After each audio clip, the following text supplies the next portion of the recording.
How are you? I'm okay. We got so much to do today. Breaking balls and breaking snells. And those stats won't blast themselves. Effectively wild. Effectively wild.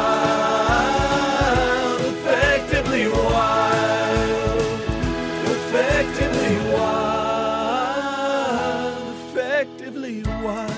Hello and welcome to episode 2443 of Effectively Wild, a baseball podcast from FanGraphs presented by our Patreon supporters. I am Ben Lindbergh of The Ringer, joined by Meg Rowley of FanGraphs. Hello, Meg.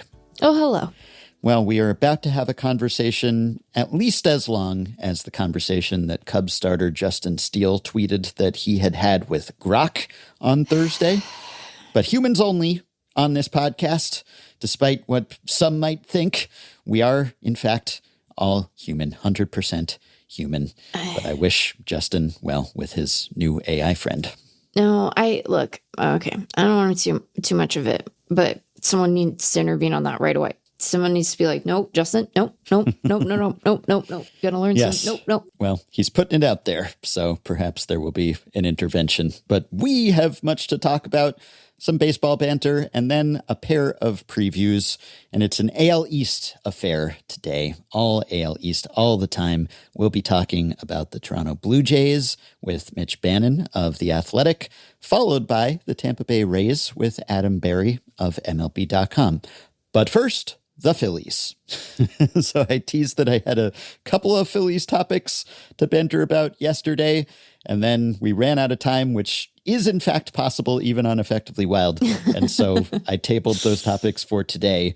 One of them I know you know about because you independently sent it to me, but I have to send you this other one, which I'm so afraid. Don't be afraid. It's not bad by Philly standards. It's actually quite charming, but it's something that I never expected to see and sort of regret seeing. But it is a video that was posted on Blue Sky the other day. Well, this is Marsh. Yes, by Tim Kelly, managing editor of OnPattison.com. Yeah. And it's Brandon Marsh getting wetting himself, one might say. There's probably a better way to say that. I wish I hadn't seen this, actually, because I wanted the mystery of why he's so wet to be preserved, because I've never known. It's always been sort of mysterious to me why he's so wet. He's infamously wet. He always appears to be drenched. Yeah. And it seems like I was able to believe that it was something just inherent to him, that he was just exuding moisture. Did you think he had like a glandular disorder or something? I mean, that he was maybe. Just like, I am sopping constantly. Yes, I'm out to dinner at a nice restaurant and I am soaked to the bone. Yes, his hair was just somehow sopping at all times, or that possibly it was some product that he applied to the hair. But what this is, it's a candid kind of behind the scenes video of him pouring an entire bottle of water, seemingly, onto his head and then shaking like a dog that has just been in a puddle or something. Yeah. Yeah. Okay. So I have two things to say about this. The first of which is, and I hate to be, like a hair care product pedant, but I would offer that if Marsh's whole deal, if this very wet boy were actually applying product, I don't know that wet would be the word one would use to describe him anymore, because that's a different thing. Look, we've all had the experience of, getting a little too much of the product in your hair, and then you have that feeling. It's bad enough when you're running your fingers through your hair, but the worst part of that experience is when it settles on your scalp, and then you're like, I'm itchy. I got too much. I'm gonna do a swear. There's too much in here, and I have had times in my life where I have struggled with the appropriate amount of product because, there's a lot. Our listeners, they're only listeners. They're not viewing me, and I try pretty hard not to have my human face on the internet as much as I can, but there's a lot of hair up here. It's just like a Mad Madam Mim situation. you know, but it wouldn't be wet. I don't think would be the appropriate way to describe it if it were product. But also our good friends, Jake and Jordan, have reported on Marsh's wetness process. Yeah, but I haven't witnessed it myself. It was still You sort of couldn't abstract. imagine it in your head? I could, but In your mind's eye? preferred imagining it to actually seeing it because it's more mundane just seeing him drench sure. himself. Well, how many ways can you get your head wet, Ben? You know, like probably many ways. I wouldn't put. We're talking about the Phillies here, Meg. Right, We don't know what fair substance, what liquid that could be. you're just pleased it's actually water. Yeah, it's just sort of. It's as if there was some magician with an amazing trick, and then the sleight of hand was just laid bare, and then it suddenly wasn't so cool. It's, oh, well, that's how the rabbit's coming out of the hat. Oh, he just had some scarves stuffed up his sleeves. Scarves. So Just seeing him perform the process like this, captured in the act, just robbed it of some of its mystery for me, though I did enjoy just the shaggy dog head shake at the end. And I still wonder, and I should go back and read that piece, just how often he's reapplying and how many bottles of water is he going through here? Because I have concerns about that. But just like, how long does he stay as moist as he seems to be? Probably depends on the time of year. Yeah. And just why, I guess, is a good question too. But feels nice. Just captured. It's as if, it's like when you watch some nature wildlife video and they have the candid camera, they catch some creature that's never been caught on camera before, and then it just does a drive-by, a swim-by of the camera, and you see it in the wild, in its element, in its habitat for the first time ever. And that's how I feel seeing Brandon Marsh just overturn the bottle of water on his head. I just think it probably feels nice to get cooled down. This time of year, although there's humidity in Florida this time of year, don't get me wrong, but this time of year it might be less pressing. But Philly in July, in August, Ben, that's swamp ass season. That is, you have you got a sweaty butt. You feel sticky. To have the relief of the water kind of rolling down, because it isn't just about your hair. It's not just about your scalp. It's like, oh, then your neck feels better. You got that kind of cool, nice feeling on your neck. But yeah, you thought it couldn't be product. That would be horrible. The notion of putting enough product in your hair to look like this wet boy. And I know that he's a grown man, but there's something about wet boy that is funny to say. So you're going to let me keep doing it.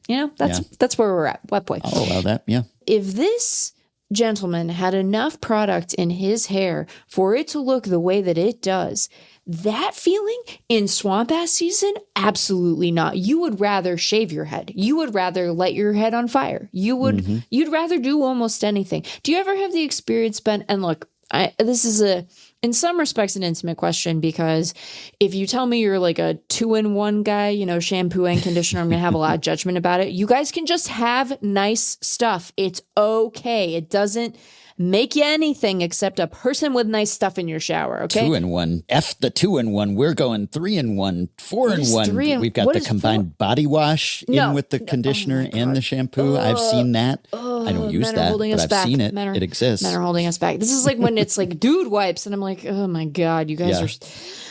the assertion of this much masculinity suggests a fragility that you should just sit with. But anyway, have you ever had the experience of you do your shower, you've washed your hair, it's time for conditioner, you do the conditioner, you rinse the conditioner, and then you get out of the shower and you touch your head and you realize, I missed the spot in that. I missed the spot in that rinse. And you have to get back in because you can't let it sit on your scalp like that. It's horrible. It feels disgusting. It feels... And so I'm so happy you know about this. I'm sorry that the illusion has been shattered, but to grapple with the idea of that much product, no, that would be a horrifying state of affairs. And quantities. He'd be burning through bottles of whatever the substance was. Right. And again, just, at certain times of year, a feeling that would make you just want to light your own head on fire, you know? So Yeah. anyway, well, whatever it takes, whatever he has to do to stay sodden and stay cool, keep cool. Maybe he's feeling the heat. Justin Crawford's coming for him, hot on his heels. And so he is dousing himself. And now that's been documented, and I will link to it on the show page. But the other, perhaps more salient story about the Phillies is that they have become the first MLB team, because which other team could it possibly be, to use hyperbaric oxygen therapy. They have signed a multi-year agreement with a company called Next Gen Hyperbaric, and they will be treating their athletes with hyperbaric oxygen therapy. And this, unlike some of the other Phillies quote-unquote therapies that we have discussed, this one is team sanctioned. This is absolutely a top-down, I mean, maybe also bottom-up. Players perhaps have gotten to it, but this is coming from the head athletic trainer of the Phillies, who says, this is unique because it's a medical-grade hyperbaric oxygen therapy, so it is an official treatment, and it's much different than anything else we have, which made me think, like, yeah, you mean the unofficial treatment that Bryce Harper has been posting on Instagram? I do feel like Bryce Harper is being subtweeted by the head athletic trainer of the Phillies. He's like, this no, one's this is real. Legit. This is this is medical grade hyperbaric oxygen therapy. Yes. This isn't just that bootleg hyperbaric oxygen therapy. So all look, your blood staying in your body, buddy.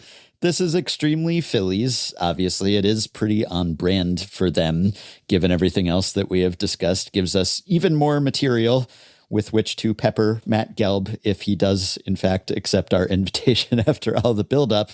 It's good because they're mostly the same team on paper, but there's so much to discuss. But this one has a little more legitimacy than some of the things we've discussed. I wouldn't call it settled science exactly, the hyperbaric oxygen therapy. I've done some cursory research on this.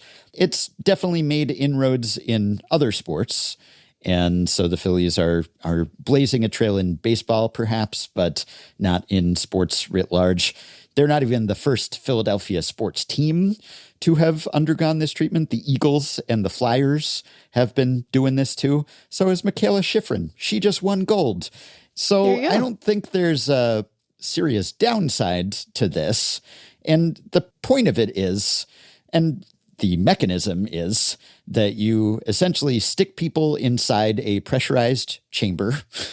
Hopefully they're not claustrophobic. And they breathe 100% oxygen, just pure oxygen. And they sit in that chamber and they breathe that in, and they do a certain number of treatments for a certain length of time. And the idea is that it aids recovery and stress and performance and readiness, and it's just generally a boon to the system. Now, this has been used and has been officially approved for use for some serious ailments. Like if you've got the bends, then they stick you inside one of these things so that your blood doesn't boil. And it is efficacious for that. Or other serious ailments. If you've got gangrene, if you've got... Right. It's like if you're a gaping wound, not you personally, that would be a really rude way to describe someone. Burns. There are absolutely applications for this. Yes. And it's kind of an off-label use to enhance performance for athletes. And I was reading some of the literature, and I came across a study that I'll link to that tried to look at all the other studies out there, and I guess there weren't even enough of them. This was for them to really do. To do a meta-analysis, but basically they were like, maybe.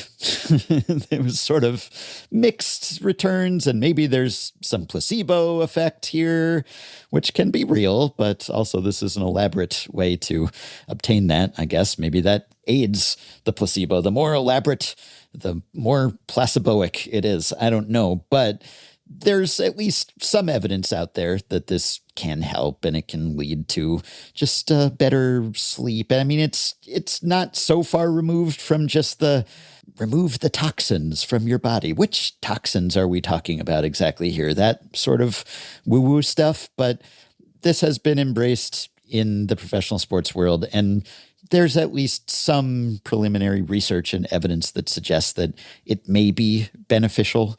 It's not some sort of magic bullet, but it's probably not entirely pseudoscience, and it probably is not going to do any damage. So by the standards of Phillies therapies and the fact that this is being administered by the team and presumably people who are qualified to treat people this way, I guess that's better than some quack kind of treating you on the side. So, yeah, but it's still extremely Phillies. I'm glad for it not being pretend.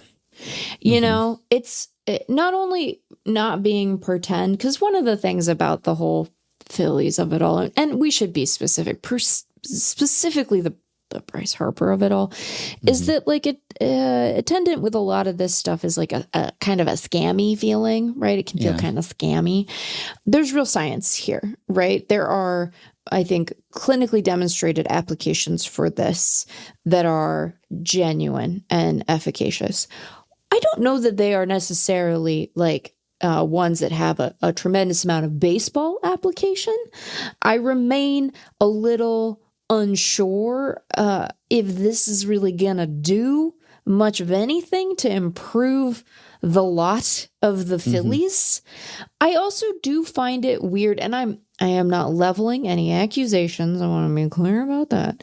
But I do find it a little interesting to be like, so hey, we're doing all this performance enhancing stuff and recovery aiding stuff, and I don't think they're violating like the league's rules around performance enhancing drugs or anything. But it's like, if you crow about this, is it going to be a thing you can do forever, right? Or is the league going to be like, that works too well? Maybe their problem is that it'll be too good, and then the league will be like, can't do that anymore, you know? Yeah. Or every other team will start doing it, and whatever benefit they're deriving, it won't be a competitive advantage anymore. Yeah. But they are getting up there in years. That roster is getting a little gray around the beard in some cases. So for recovery, for aches and pains, perhaps as a proactive therapy, it makes some sense, I suppose. Yeah. But if Brandon Marsh chooses to use this, I wonder whether he'll have to towel off before he enters the tube. Oh, yeah. Does it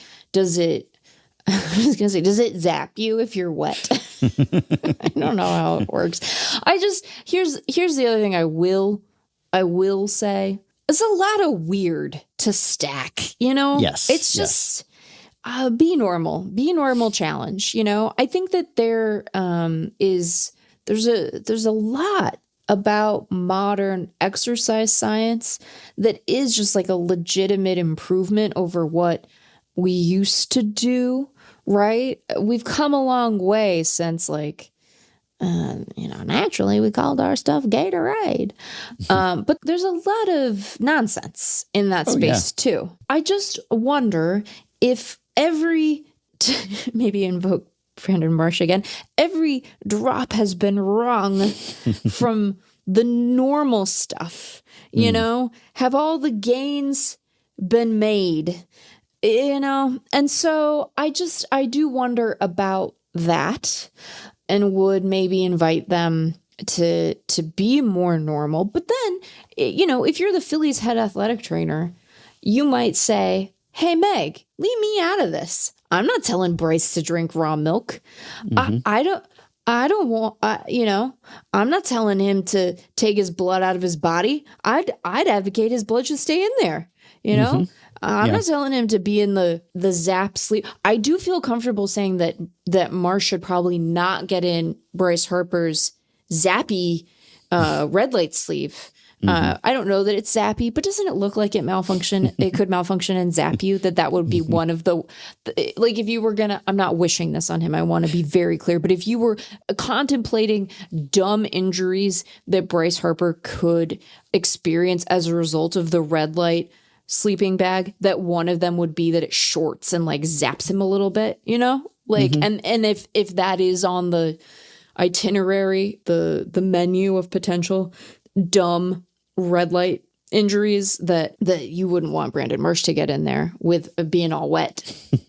I don't know what the ROI is here, but yeah. Good luck to the Phillies. low. More for us to ask Matt about. I don't know how the expense of this treatment compares to the exorbitant expense of the product Mike Trout is endorsing. The sci-fi table that he is lying on with the weird lighting. Look, teams have plenty of money to burn, and it's one of those, well, if it helps you by one run or whatever, maybe it pays for itself. Sure, maybe it does pay for itself, but then just like sign a better right fielder, like from offering notes. The Phillies are going to be like, we don't need to hear from you again, actually. We've taken the raw milk now. Poor Gelb. We're going to have such weird questions for him. My God. He's going to give us the runaround after all this. No, he won't. I don't think he will, but we'll have more on the Phillies. Sorry for Phillies fans, maybe. Sorry. They've kind of become the punching bag of the podcast lately, but purely for off the field reasons, or almost exclusively until that crack about right field. Anyway, I also teased that I wanted to say something about the Red Sox and their jerseys. And there was a bit of a mishap, a bit of a screw up here, perhaps in the manufacturing, but perhaps in the design. It's a problem that plagued their home whites. And I am not referring to the demographic makeup of the fans at Fenway. I'm speaking of their jerseys. Cheap shot. Just coming for everyone. All the fan bases will be mad at us. And that was so funny. Oh my God. Ben. Their home white jerseys were a little oddly aligned, as people pointed out once the photo day photos surfaced. And I'm not a uni watcher. Paul Lucas, I am not. R.I.P. uni watch. Just going to be giggling about home whites for the rest of this intro. I'm imagining them calling in to Sports Talk Radio to talk about the jerseys.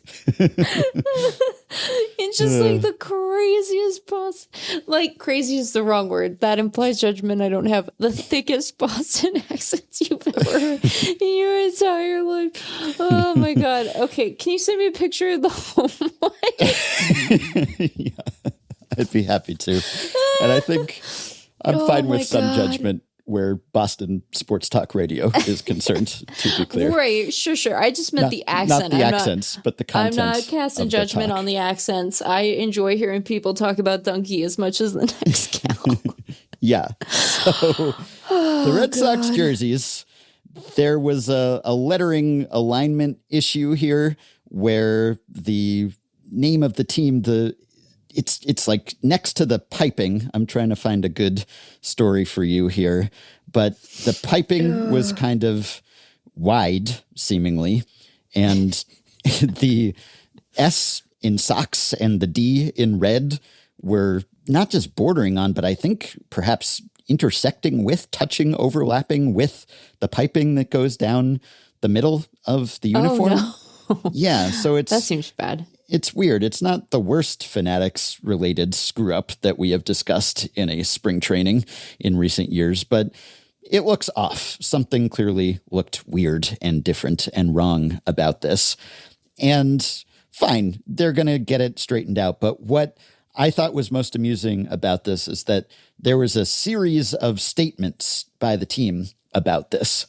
And it was great moments in press releases because you could see with each revision that the Red Sox kind of walked back what they had initially said about who was to blame for this. So that they got a call right after the first statement went out from someone who said, hey, you better not blame us for this. And then they had a different version of the statement. So I'm going to read the first version of the statement here. So this was tweeted by @RedSox, a statement regarding our 2026 uniforms. As part of Major League Baseball's return to the 2023 jersey template, we approved a design for our home white jerseys that, once produced and seen in person, we felt could be cleaner in the spacing between the lettering and piping. That's so diplomatic. Yes. Well, it's going to get more diplomatic after this. In collaboration with MLB and Fanatics, we're adjusting the home whites to restore clearer separation. The updated jerseys will be ready for opening day. So that was the first version, which was tweeted and then I believe deleted and replaced by this version. So if you thought that first version was pulling punches, was tiptoeing around things, then wait for this one. As part of Major League Baseball's return to the 2023 jersey template, we approved a design for our home white jerseys, which Fanatics produced exactly to our specs. Once they were produced and seen in person, we felt there should be more spacing between the lettering and piping. In collaboration with MLB and Fanatics, we're adjusting the home whites to achieve this separation. The updated jerseys will be ready for opening day. We are grateful to our partners for their ongoing support. So someone from Fanatics or the league or wherever got in their ear and said, hey, you're bordering on criticizing Fanatics, the way that the D and the S are bordering on the piping here. And the second version of the statement specified that Fanatics produced exactly to our specs, which suggests that the specs were at fault and therefore the team. And then, as if that was not enough, there was a subsequent tweet that was sent in reply to the second version of the statement. To be clear, the original design was selected by the Red Sox. Fanatics executed to our specifications and has been an outstanding partner throughout. They deserve no blame, and we are grateful to them for making the new jerseys in time for opening day. It's just like, why are we being so deferential to prostrating themselves? Yeah, as if they're being held at knife point by Fanatics, just being forced to tweet. To be clear, Fanatics completely blameless. This was all our fault. They're the best partners. They're blameless. We're in fact grateful to them for scrambling to correct our screw up. That's essentially the evolution that these three iterations of the statement went through. I just was very amused by the timeline here, where you could just imagine the sort of feedback that they were getting. I guess what I would say is that there are few companies more reviled than Fanatics. Right. You know, like, I think that there is like political hay to be made by how much everyone just agrees that they hate Fanatics' guts. You know, their stuff is bad. The customer service is bad. They've ruined Mitchell and Ness. I have my Super Bowl gear, one of the sweatshirts. It's just like misprinted. It's just like misaligned. You know, you should put out a statement to say that Fanatics is blameless, and you're grateful to them for correcting that by opening day, and it was designed precisely to your specs. It's just like, what is Fanatics gonna do? Not make jerseys? Like, this isn't a hostage situation. Just say what it sounds like. It's so weird. I find it so strange. It is. It's strange. It's right? amusing. Yeah, I feel like we should set up some sort of signal tip line for the Red Sox social media person. Hey, let us know. Are you okay? Are you okay? What does Michael Rubin have on you here? Are you all right? What is the deal? Yeah. Anyway, that was an amusing little saga. Yeah, I don't care for it. You know, I very much don't. Did you send me a photo of these jerseys, by the way? I need to see these. Yes. You see these home whites? You don't have to send me a picture. I just wanted to say that again because it was so funny. The home whites. Anyway, I think that the person running PR for the Red Sox should drink some donkey, gird their loins, and throw Fanatics under the bus. Because even if you did approve it, just do that. You know, just do it. Everyone will believe you. Okay, here we go. Let's see. Oh, that's ridiculous looking. Yeah. That looks like something that, like a knockoff that you would buy outside of the ballpark. Yes. But now we know that Fanatics was blameless and produced these jerseys precisely to the Red Sox specs. and has been a fantastic partner throughout. What is this hand tattoo business? Well, what are we doing here? That's not Fanatics. But God. I hope there's a fourth version of the statement that actually reveals what really happened here and what leverage was exerted, and just don't hold back. Here's the true unvarnished statement. They should... We had the perfect design, and Fanatics totally stepped in it and then threatened us to make a more sanitized statement. That's what I want to hear. They should get Mark Wahlberg on the case. He should go try to solve the mystery, and he'd be like, look, I figured out who screwed up the jerseys, okay? Because he's one of the home whites, you know? Yes. Well, I will link to that on the show page as well, just in case anyone wants to witness the home whites themselves. Mark Wahlberg is going to just be... Now Mark Wahlberg's voice is in my brain talking about these jerseys. I'm in hell, you know? It's like we've taken quite a turn. We have, but don't we always? One other thing I wanted to bring to your attention, former MLB exec Andrew Ball, who began as a blogger. He used to blog for Beyond the Box Score, and then he went on to work for a few teams. He was the assistant GM with the Astros for a while. He also was with the Rays. He was with the Angels. Now he's on Substack, and he has a Substack that is just entitled Andrew Ball, which I think shows incredible restraint on his part not to go with some sort of ball-related pun. I mean, it's not exclusively a baseball Substack, but even so, it's right there, and it would have been such low-hanging fruit for him to just call it bat and ball or baseball or whatever. But no, it's just Andrew Ball, andrewballnotes.substack.com. I subscribed. I've enjoyed reading it, but his most recent post is entitled Competitive Balance is More Than a Payroll Problem. A few creative ways Major League Baseball can think about competitive balance. Now, I am sort of sick of thinking about competitive balance myself, and maybe our listeners are too.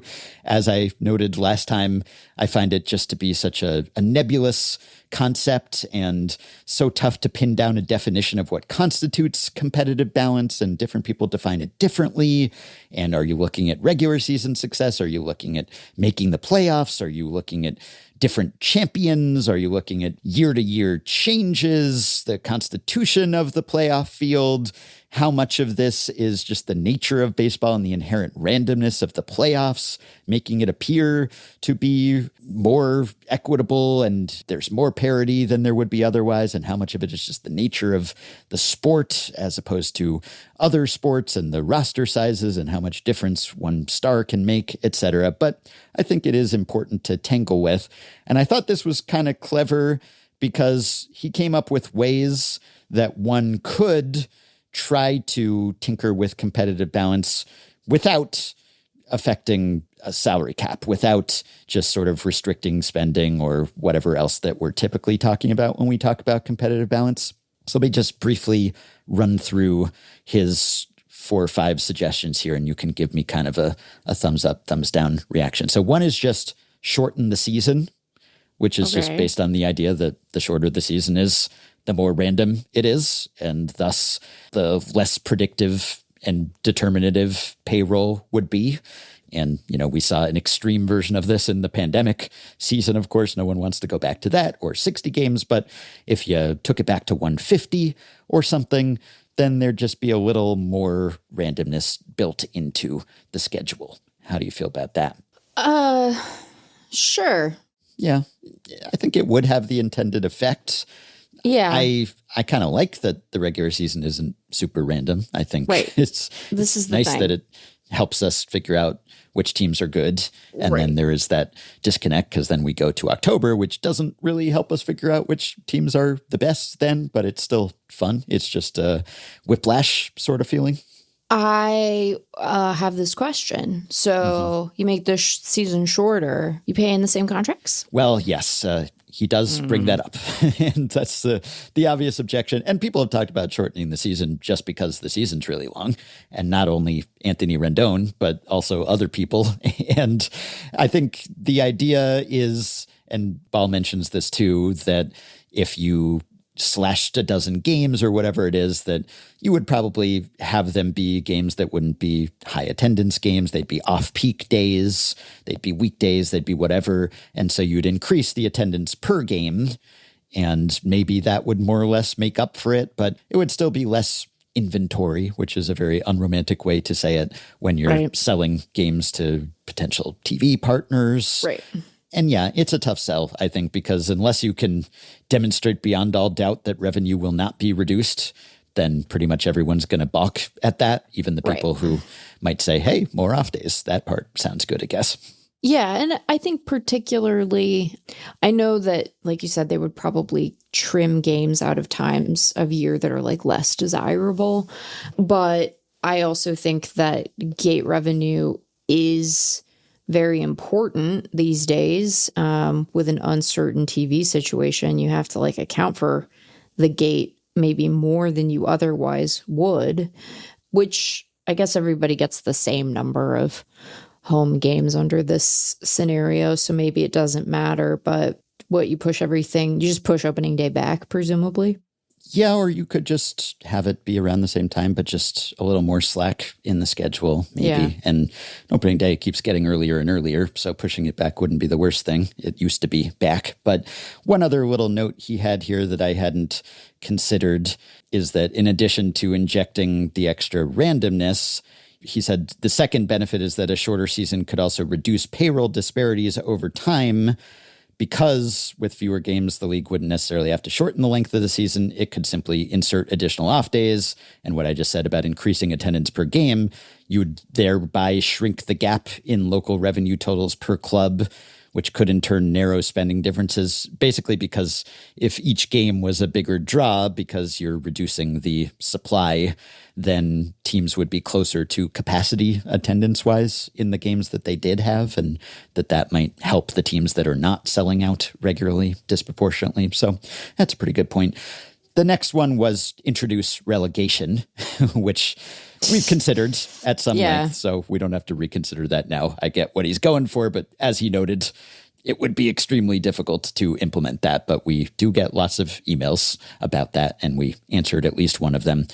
Another one that I thought was kind of interesting is allow advances on revenue sharing. So you could sort of go all in a certain season by taking some of your future revenue sharing revenue up front, because all the clubs are contributing a portion of their local revenue to that central fund, and then the proceeds from that are distributed equally, which results in the bigger market clubs paying the smaller market clubs, and then those payments happen on an annual basis.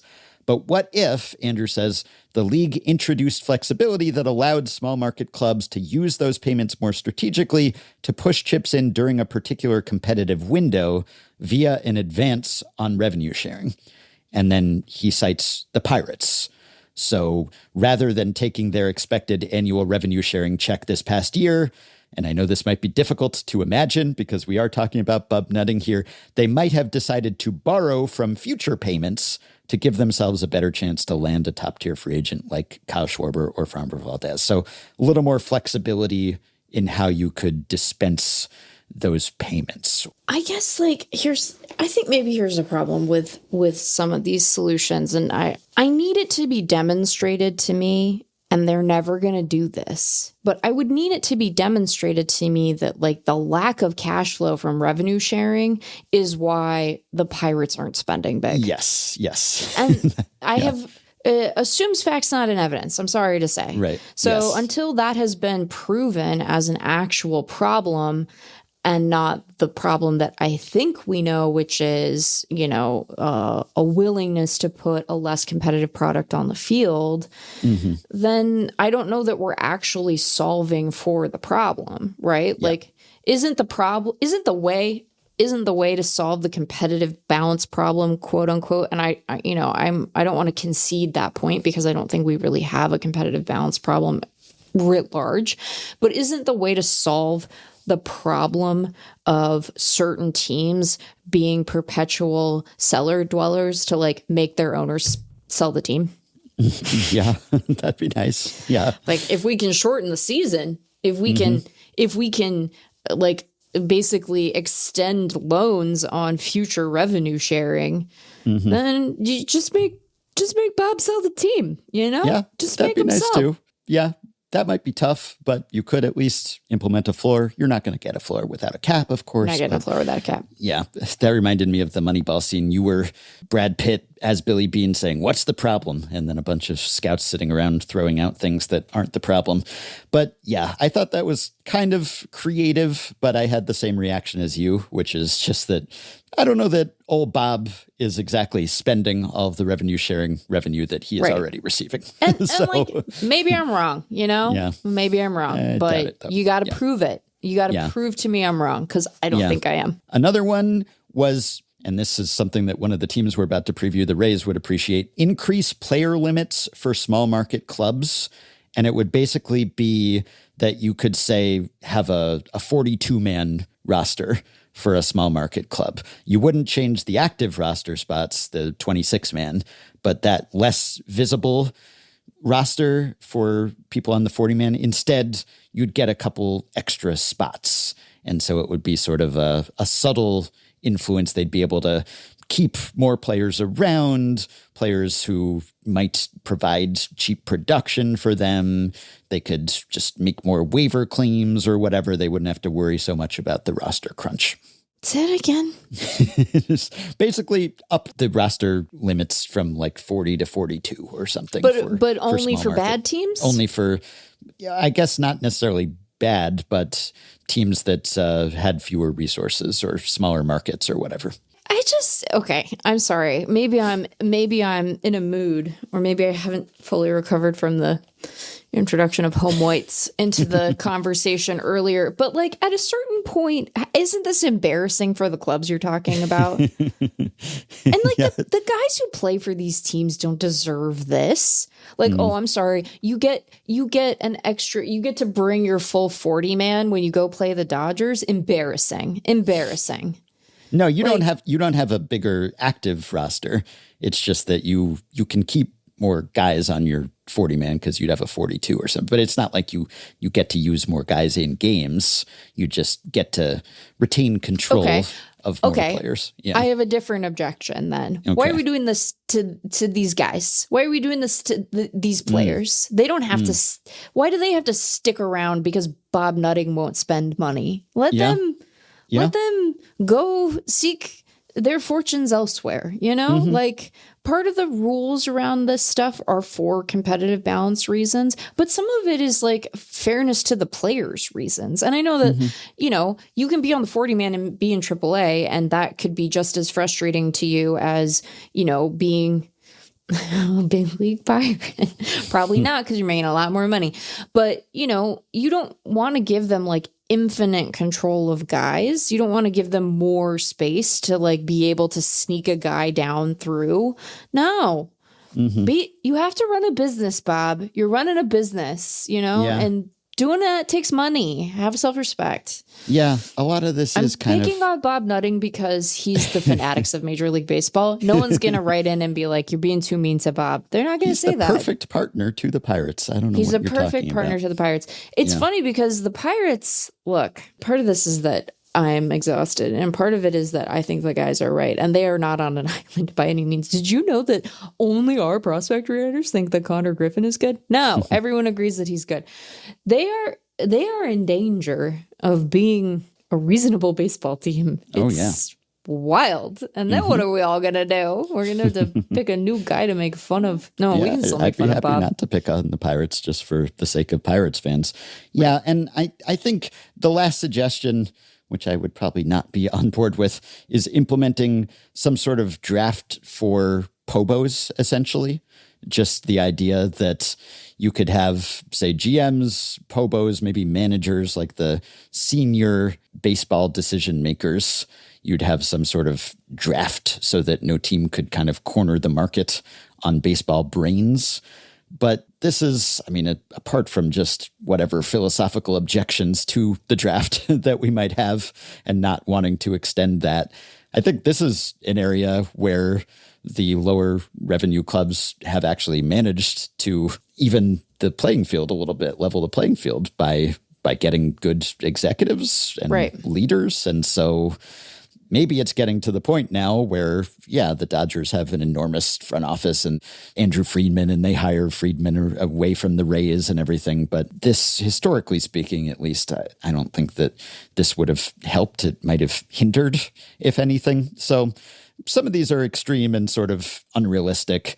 I appreciated the willingness to come up with some sort of proposal that was not just implement a salary cap, but I think, share your feelings that this is kind of catering to owners who should just spend more, and let's not make it easier for them to not spend by bending the rules, basically. And I don't love having inconsistent rules applied, like roster rules, for instance. I mean, I guess you could say that the institutional advantages or disadvantages that some teams have, those aren't consistent either. But when you start kind of tweaking the rule book and the regulations and saying that this team does this, and obviously some teams are payees in revenue sharing and some teams are payers, but it's kind of a consistent system and you could flip from one to the other. So yeah, I don't love sort of almost gerrymandering the roster rules, I guess, to cater to the low spending owners. And the other thing is that some of these things, like giving 2 more spots on the 40-man or whatever, that would be sort of subtle and it might have some effect, but I think the subtlety actually wouldn't satisfy anyone, because what pisses people off, rightly or wrongly, are the spending imbalances. Right. And those would continue to piss people off, I think. Yeah. Even if you said, yeah, but you get a 42-man roster instead of a 40-man roster, people aren't going to pay attention to that. They're going to still look at the payrolls and see the disparities there and get upset about that. And somewhat understandably, I understand why people look at that and they see the disparities and they see this team spending many multiples of what this team is spending, and they think, oh, the game is rigged and it's unfair. And of course, it's not completely fair, and it's never been fair, and it can't be completely fair. Perhaps it could be a bit more fair. But I think that ultimately that's what gets people's goat about this, and therefore this wouldn't really correct the problem. To the extent that there is a problem, I think it's almost more of a perception problem than it is an actual problem.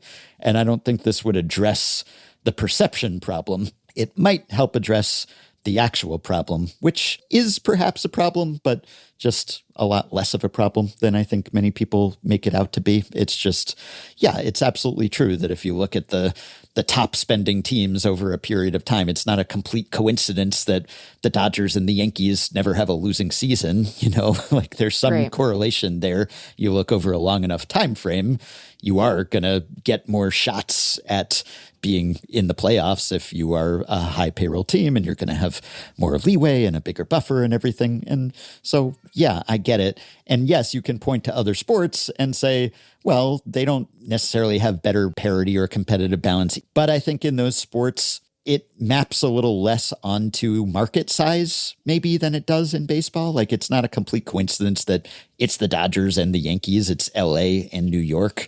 Whereas in other leagues, you might still have dynasties. You might have more dynasties than you do in baseball, but they might be a bit more randomly distributed across the country or in terms of markets than in baseball. And I think that's just what can be galling to some fans, because they say, hey, my team's not in that city, and therefore it's not going to derive that sort of advantage. But yeah, giving them a couple extra roster spots, probably not going to mollify them much. Yeah, I wouldn't think so. They want people to spend, you know, and their frustration is, it's not entirely that, but it's a lot of that. So that's a tricky thing. And the last thing I'll note quickly is that when Brendan Golowski was on the other day to talk to us about prospects, he reminded me that several years ago, 2017 actually, I had included him in a survey I sent out of Scouty types about Carlos Correa versus Corey Seager, because at Grantland and now the Ringer, we have this rubric every now and then. We do a who you got. It's not as if we invented the concept of would you prefer this or that, but every now and then we do an article that just kind of pits a couple people or players against each other or whatever and says just who you got and lays out the case for why you might prefer one player over the other. And I think I've done this twice. I did this once at Grantland and once at the Ringer. And I have to pat myself on the back and say, I chose good subjects for my Who You Got. Because the risk here, the danger, is that this can look sort of silly in retrospect because one answer is so convincingly the right call that you look back and you think, how is that even a question, Who You Got? It should have been obvious at the time. And I'm about to pick on Bauman, which I can do because I've picked on him about this elsewhere, not purely on the podcast, but a good example. He did on May 26, 2017 for The Ringer, he did a Who You Got? Michael Conforto or Aaron Judge? And, boy. At the time, that was an open question. Yeah. And now you look back and you think, who you got, Michael Conforto or Aaron Judge? Well, who do you think you got, obviously? Right. And it's not close since then, but it was close at the time. And I understand why Bauman blogged that because, two New York outfielders who were young and promising. And so natural candidates for who you got, except that, the answer is quite clear. I guess the mistake Michael made, if any, was that Aaron Judge was only 69 games into his major league career at that point. Nice. Yes, and it did turn out to be quite a nice career, but that's maybe a little early to pull the trigger on a Who You Got because you don't know what you got with your Who You Got candidate at that point. And so when he published that in the 2017 season in late May, they were neck and neck WAR-wise. Aaron Judge had 2.6 WAR. Michael Conforto had 2.4 WAR. And that was Judge's first full season. So he was just partially through his first full season. And he hadn't set the world on fire in his initial look at the level in 2016. And Conforto had been up for a while and was promising. So you can see how you got to this point. But since that piece was published from that day on, it's been a little lopsided.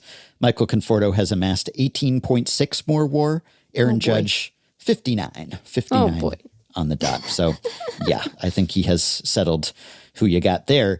But the two times that I did this, and this is largely luck that I probably didn't wade into a Conforto versus Judge scenario, but I did this at Grantland in 2015, and I did Who You Got, Manny Machado versus Nolan Arenado. And this was published. That is a good one. Worked out really well, right? Because Yeah. still sort of an open question which one would have been better to have. I think today you'd probably rather have Machado now and going forward, but to this point in their careers, it's quite close. So I published that piece on June 30th, 2015. And since that date, Arenado has amassed 44.6 WAR, Machado 45.4. So they're separated by less than one win above replacement over more than a decade now. Wow. So, it could barely be much closer. And then the next time I did this, when I asked Brendan about his thoughts, was after the 2017 season, I think, or at the end of the 2017 season, I did Carlos Correa versus Corey Seager. Okay. And this was late October of 2017, Who You Got Generational Shortstop Edition, Carlos Correa or Corey Seager, because this was an Astros-Dodgers World Series, which made for a perfect peg. And since that time, so the 2018 season on, Carlos Correa, 28.1 WAR, Corey Seager, 29.4. So again, about one win separated them. So that worked out perfectly, which was largely dumb luck. I think it wasn't as if I evaluated them so accurately and I was so prescient that I knew that they would keep pace with each other for the next several years. But that is the way it worked out. And now that Brendan reminded me about that, I'm quite pleased by the symmetry of the value of those respective player pairings. Couldn't have worked out better. Yeah, that's pretty, that is a pretty cozy fit, as it were. Yeah. And it seems like at the time I didn't reread the pieces. I don't know if I even pronounced very convincingly and clearly which one I had or wanted at the time. But I think the scouty types I talked to in late 2017 about Correa and Seager, looks like I surveyed 7 people and only 1 picked Seager. So, interesting. I'm surprised most of the baseball stark. folks, were pro Correa. And Seager has actually outward Yeah. Correa since then. Injury track record sort of similar, but maybe you would rather have Seager now than Correa for the rest of their careers. But yeah, that's good. So write in, suggest if you have a perfect duo like that you think would work today, that you think will prove to be as good and close a comparison as Arenado, Machado, and Correa Seager. Give us the early 2026 version of that, and I will read some responses on an upcoming episode. And now we can take a break, and we'll talk about the Blue Jays, who may or may not have signed Max Scherzer by the time you're hearing this. There are rumors flying, and we will discuss some of the rumors, but nothing official when we recorded this episode. However, we will be back in just a moment with Mitch Bannon to talk about the Blue Jays, followed by Adam Berry on the Rays. I want banter with nuance, from two hosts to other guys. I'm just a fan who wants nothing less than effectively wild. Oh, why, oh, wild, oh, wild. Nothing less than effectively wild. All right, let's talk about those defending American League champions, the Toronto Blue Jays. And joining us now is Mitch Bannon, who covers the Toronto Blue Jays for The Athletic and is speaking to us on a brand new podcast mic because he has a brand new podcast. It is also about the Blue Jays. It's called Bluebird Territory. Hello, Mitch. Hi. Thanks for having me. I'm as busy as anyone can be during spring training, it sounds like by that. Yeah. Well, thanks for being here. And I guess we can start by talking about how things ended last year. The Jays came so close to dethroning the Dodgers, but I think in a season like that, it should be defined by the successes more so than that last loss. And it means a lot to any organization in any city to win a pennant and get to Game 7 of a World Series. But tell us what it meant to Toronto and to the Blue Jays organization just after the history of no postseason success with this group, of missing out on many free agents, all the trials and tribulations on the way to have it come together the way that it did last year.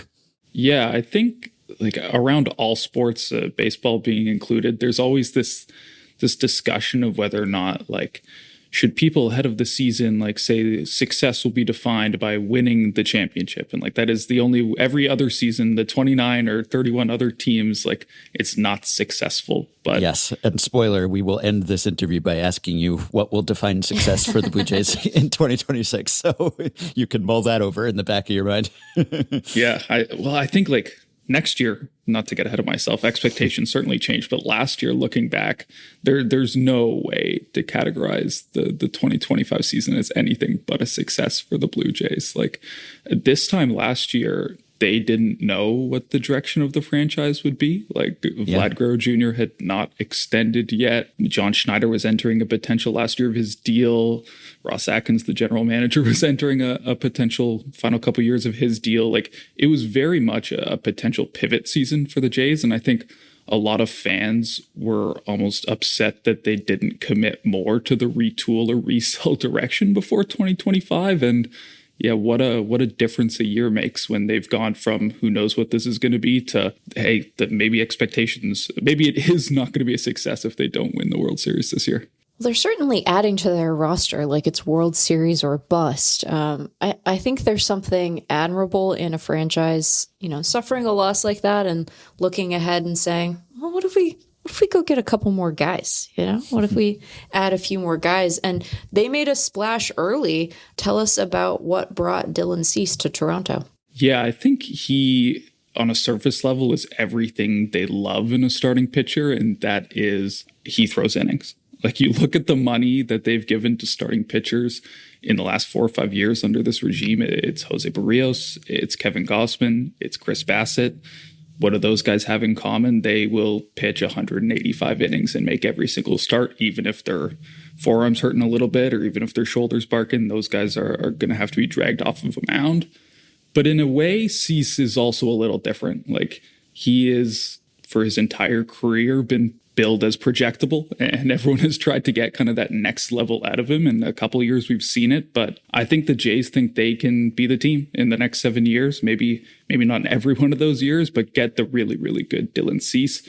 And if you get the really good Dylan Cease paired with the fact that he makes every single start, maybe that guy's one of the best pitchers in baseball. Now, is there anything to the idea that the organizational success last year made Toronto a more compelling destination for free agents? Because there are a lot of reasons why it could have been and should have been before, but it's always been described as an impediment, that it's the only MLB team in Canada and there's a different currency and there can be tax implications and currency conversion and all of those things. And you need to cross a border, and that maybe that dissuades some folks from signing there. The milk is in bags. The milk is in bags. Yeah.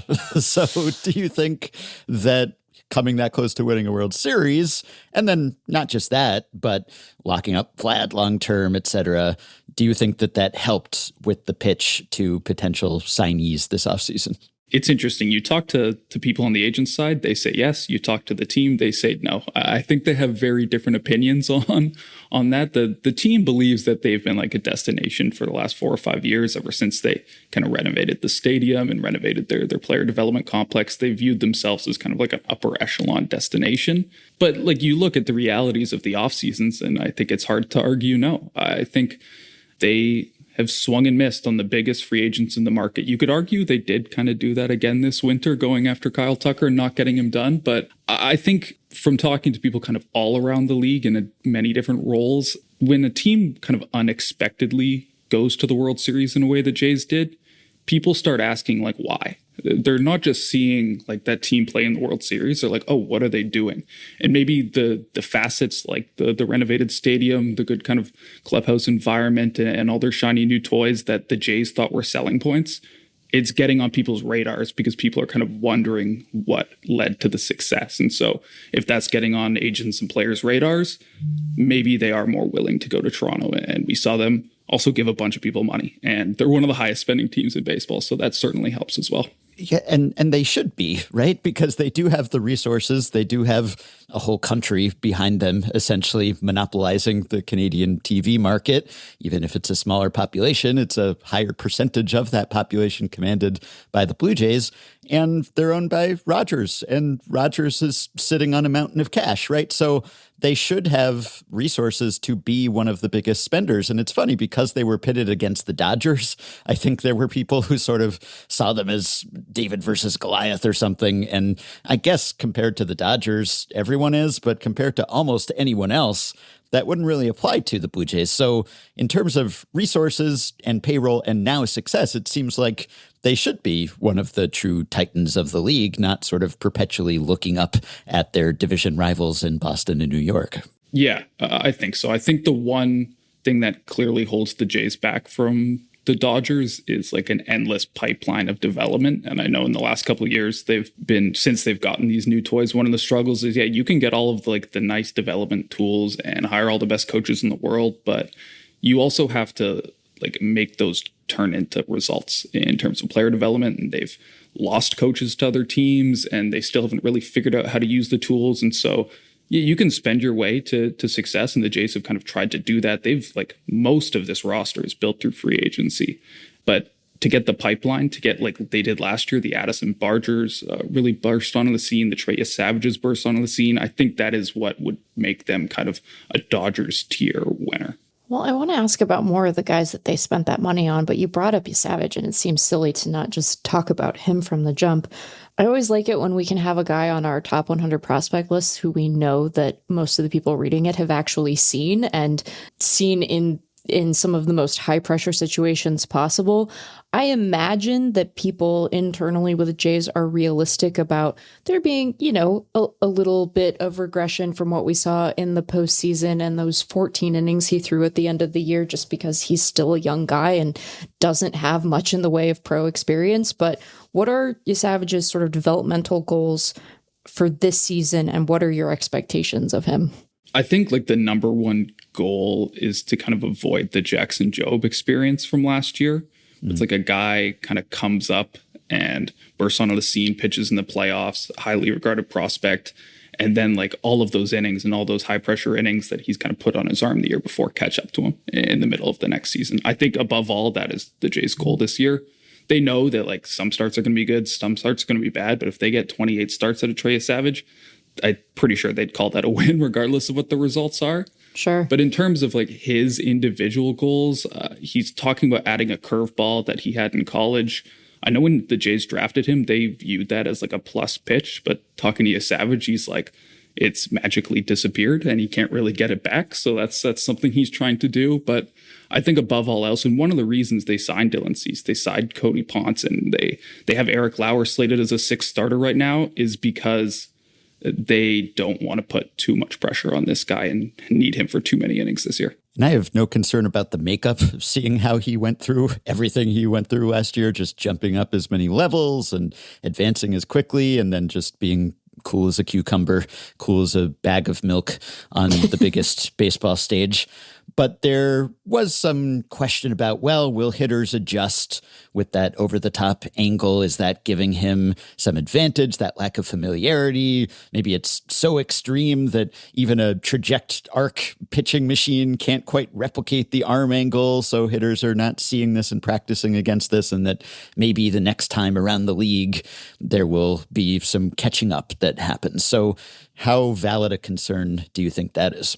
I think there's definitely a concern of like familiarity in the way that like any rookie starter would have that concern. But I do think if you're gonna bet on a guy to have that not be as big of a problem is probably a Savage. And I think mentioning traject, I think the Jays, they probably wouldn't say this publicly out loud, but like that is a big part of baseball preparation for hitters these days. And they're in signing Tyler Rogers and having Trey Savage in their rotation, kind of looking for those outlier guys that are going to be harder to prepare against on any given day. We'll see if in like 2 years Traject comes out with like a super Traject that reaches the floor and also like 20 feet above the air. But for now, I think like there is going to be an adjustment. But like look at Trey Savage from last postseason was like striking out 11 Dodgers, one of the best lineups in the game. So if the fallback is he only puts up like a 3.8 ERA, I think the Jays will be pretty fine with that. I love that new Moneyball idea. Just compose a staff of Chris Sale and Trey Savage and just submariners and just anyone that the machine cannot replicate right now, just so that no one can practice against you. Good idea, but might be tough to collect those guys and might not last all that long, but clever.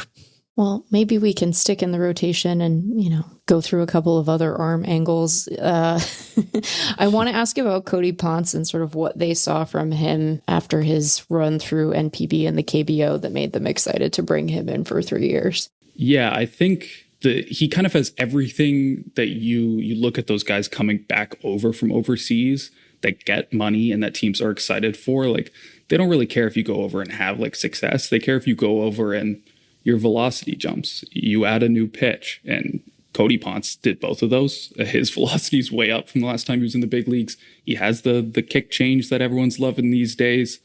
And also, I think in terms of guys that they're not too terribly concerned about like struggling when they come back over because of the new ball, and the difference between the KBO and MLB ball is Cody Ponce has like practiced these pitches in the off seasons before on a major league ball. And you talk to him and it sounds like he's pretty comfortable. He says he's more comfortable with the major league ball, which I don't know, you were just the best pitcher in Korea. I'm sure you were pretty comfortable with that ball too. But I think it is still that market. And you talk to Jays people, they'll tell you that market is still kind of like a nebulous unknown, and teams' valuations on those guys like range way more than they do in kind of other markets. But I think they're pretty confident as you can be in a guy coming back over from KBO, which is why they gave him $30 million. So one of the big questions after those additions is, where does Jose Barrios fit in?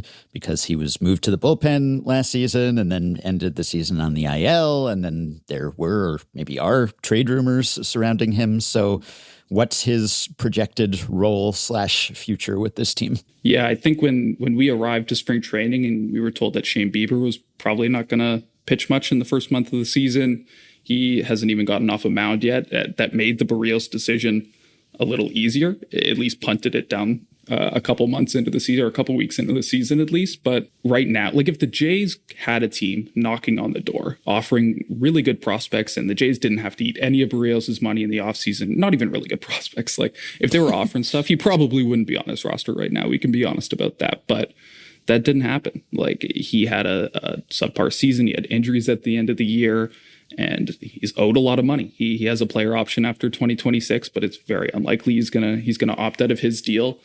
And so the Jays got to figure out what to do with him this year and the next couple of years. And the thing that Jose Barrios does is he posts. And so you're not going to try to mess around, at least at the beginning of the year, in the bullpen with him. You're going to put him in the rotation. And then maybe when Shane Bieber comes back, you have Bieber, Lauer, and Yasavage, who you're probably not comfortable pitching 190 innings each. And you kind of patchwork ways, give guys rest. Maybe a guy goes on the injured list for 3 weeks, even though it's only like a little bit of shoulder soreness, to make sure Trey Savage doesn't get to a crazy innings max. I think Barrios is probably going to be a constant in this rotation unless he really struggles, just because his ability to be a constant is kind of like his number one capability right now. Well, one guy who can throw 190 innings and did just that last year is the guy who we project at the top of their rotation, which is Kevin Gausman. He leads one of my personal leaderboards, which is guys most likely to star in a remake of The Three Musketeers because of that hair. It's hard to know what to ask about him at this point in his career, but I am curious if there's anything that he's working on or has worked on over the offseason that he's hoping to bring into 2026, because he didn't have a bad 2024, but 2025 seemed like everything sort of stabilized. All of his ERA and ERA estimators were sort of in line and better than they had been the season before.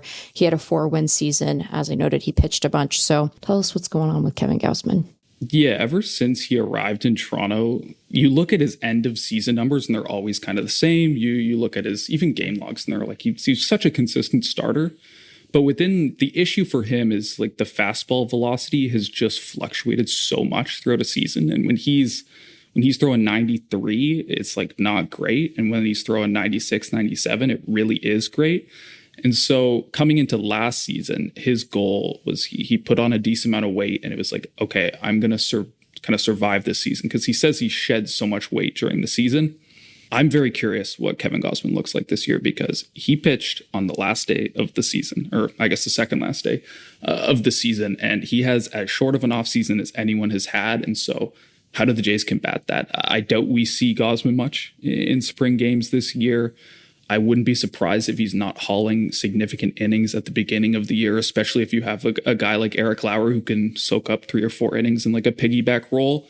I think it's, considering how well last year went for Gausman because of like the weight he put on and how prepared he was to go like 200 innings over the course of the season, it will be interesting to see if he can repeat that, because kind of everything in the offseason was working against him to do so. The good news is that there haven't been many pitchers more durable than Dylan Cease and Kevin Gausman, but you can't say the same about Shane Bieber. I liked that pickup for Toronto last year. Worked out pretty well for them, but there was that rude greeting this spring when they arrived, and suddenly there's bad news about Bowden Francis, and there's bad news about Anthony Santander, and there's bad news about Bieber. And people were sort of surprised that Bieber picked up his option, that he stayed on those terms with Toronto, and people even speculated that maybe he was not completely confident in the health of his arm, or was worried that teams wouldn't be. And then that seemed to be backed up a bit by this problem he's dealing with now and the late start to the season. So what do we know about his status and outlook? I think we know about his status, but kind of as you mentioned, everything else is still like kind of a bit of a mystery. Like I was told very early in the offseason that he had kind of like an issue with his forearm fatigue. And like that was like, no one told me that's why he opted in, but like, yeah, you can connect the dots pretty easily. And the way the Jays have said it is that was revealed in kind of like an offseason MRI. And so, yes, there is still a bit of a mystery box there, but in terms of his 2026 outlook, it sounds, talking to Shane, he seems pretty comfortable and confident with his season. Now, it's a guy who's in another walk year, and so you would want to project both of those. But I expect we don't see him for the first month of the season. He's not yet off of a mound, a couple weeks into spring training, and he is still throwing. It's not like he's completely shut down, and so he's kind of just going to be 3 or 4 weeks behind the other guys. I think once he gets off of a mound and really starts throwing, then you can start projecting in Shane Bieber. But I think the Jays are going to have to at least look at the first month or two of the season and figure out their starting pitching without him. So it did seem like there was really depth here, but that depth is already being tested just a bit by Bowden Francis being done for the year, Tommy John surgery, and now the uncertainty surrounding Bieber. And as you said, suddenly Brios seems possibly indispensable. Behind those other guys, though, who else is in line? There's Eric Lauer, one of many postseason heroes. There's the concept of Ricky Tiedemann, at least. There are some other guys on the depth chart. So who might potentially take the ball in a non-opener capacity for the Blue Jays this season, if called upon? Yeah, Ben, that's kind of like my number one question coming into spring training. And I have it like a little bit answered so far, but I think that is underratedly like the biggest question around the Toronto Blue Jays this season is like, if they have another starting pitching injury, or if like Eric Lauer isn't Eric Lauer from last year, the Jays could be in trouble really quickly. I think they have like this group of starters. The guys named Fernando Perez, CJ Van Eyck, Chad Dallas, Gage Stanifer, who are all kind of like AA, AAA arms to start the year, but they're just not guys that the org would want to pitch in the big leagues in the first 6 weeks of the season at the very least. And so that is like, there's a guy named Max Scherzer who still exists in free agency. And I think if the Jays have an injury during spring training or at the beginning of the season, I would say he is more likely to join the Blue Jays than any of those kind of prospect types and pitch in the big leagues in the first little bit of the season. The bullpen was a bit of a weakness on a relative basis for the Blue Jays last year. We mentioned that they brought in Rogers and his incredible funky arm angle, and he had a fantastic season last year, projects relatively well. But talk to us about how they're thinking through these guys. Who is going to be the bridge to Hoffman, assuming he is sitting in the closer role? How many days in a row will Louis Varland pitch? Inquiring minds want to know. Yeah, I think I would put maybe 120 games for Varland on the slate this year. I think he thinks he could pitch that, but I don't know if any medical person inside the Blue Jays organization would consent to that. But this bullpen on paper looks a lot stronger than the one they started last year with, at least. But people probably thought Chad Green was going to be pretty good last year, and he didn't last 2 months into the season for the Jays. So I think you're looking at Rogers, Varland, Brendan Little. I know the organization is very confident in bouncing back after a really rough, like last month in October last year. He's got 2 new pitches, both of which he can reportedly throw in the zone a lot more often than the pitches he was throwing last year, which is kind of the problem for him. I would say those are the big guys to get to Hoffman, but even Hoffman in the 9th inning role, the Jays at the beginning of the offseason said like they weren't penciling him into the closer job. And I don't think they brought in Tyler Rogers to be the closer, but I think it's going to be kind of just like a group of 4 or 5 guys at the back there that they let sort things out. And if they think they need a true 9th inning guy at the deadline, they will go get one. Well, let's talk about some bats. The big story in October and for part of the regular season too was that the Blue Jays had managed to upgrade their guys. It wasn't as if they had changed their lineup so much. It's just that a lot of guys got better and seemingly managed to tap into their power without sacrificing any contact. And that they seem to have done that by just focusing on bat speed training and trajectories of swings and so forth. We were talking about that with the traject machines before, potentially that's related to. So tell us what we know about how the Blue Jays pulled that off and whether you think it will be repeatable. Yeah, I think most of the credit inside the organization goes to the hitting group, their hitting coach group. When they had David Popkins come in as a first-year hitting coach, they brought in Lou Iannotti as his assistant, and Hunter Mentz, who had been with the Jays for a couple of years and is now the head hitting coach with the Giants, kind of took on a slightly different role and became kind of like the game planning mastermind for the Jays. Like, you talk to any player and any hitter especially, and they were just glowing about those guys and kind of how they worked in conjunction and the ability to go to Popkins and like get swing adjustments and the trust they had in Mentz's game plan and the one-on-one work with Iannotti. I think George Springer, undoubtedly, those guys helped a lot. He made changes all throughout spring training last year that turned him from like a potential cast-off to an MVP vote getter. And you just look up and down. Even Dalton Varsho last year, he didn't play much, but when he played, he was on pace for far and away the best offensive season of his career. And so we'll see if with Mentz gone, does the game plan take a step back? Are they able to keep that up? Is the second year with the hitting coach as effective in making those changes? Are people just as willing to buy in year two? I'm sure if you're a good team, it's easy to buy in, but those questions will remain. And also, like, teams are not going to be caught off guard by George Springer in the first month of this season like they were last season. He carried their offense for the first month last year, and I'm pretty sure they're probably the second name they're penciling in the lineup this year. I'm curious about a guy who isn't in this lineup anymore. How much effort was there to try to bring Bichette back? I know you talked about how they were in on Kyle Tucker. They did make a real effort to bring him into the organization, but was there ever really an idea of them bringing Bo back, or were they just like, Andres Gimenez, you're our guy? I think very early in the offseason, they decided Gimenez was their guy at shortstop. Like, I don't think that if Bo came back, he was ever going to be playing shortstop for this team. The question, and it's still kind of a question for me, is how real they were with Bichette. I know they were in contact with him throughout the offseason. There's a spectrum between kind of courtesy contact and like real interest contact that it falls somewhere in between those. And if I were to guess, it is probably closer to the courtesy contact than the real interest. I'm sure there was a number they would have brought Bichette back on.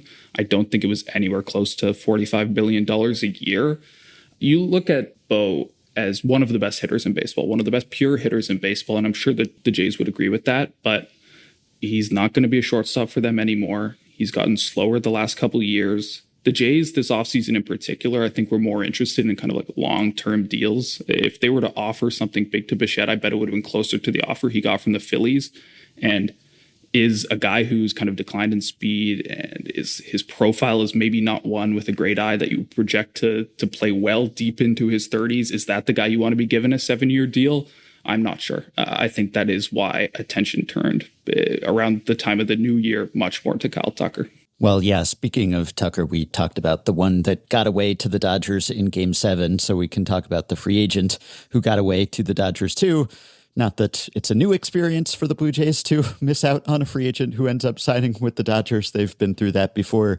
It was reported, I believe, that they were offering more typical long-term type deals to Tucker that we might have seen in an earlier era of free agency, whereas the Dodgers and the Mets were maybe going for the framework of the short-term high AAV.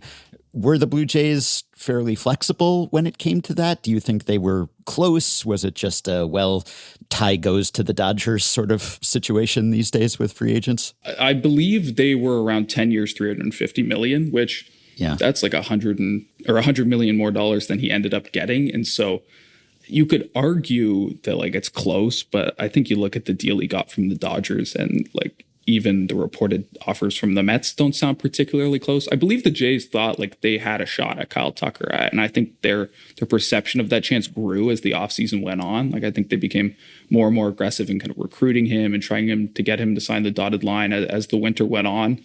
And they wouldn't spend that time if they didn't think it was a real shot.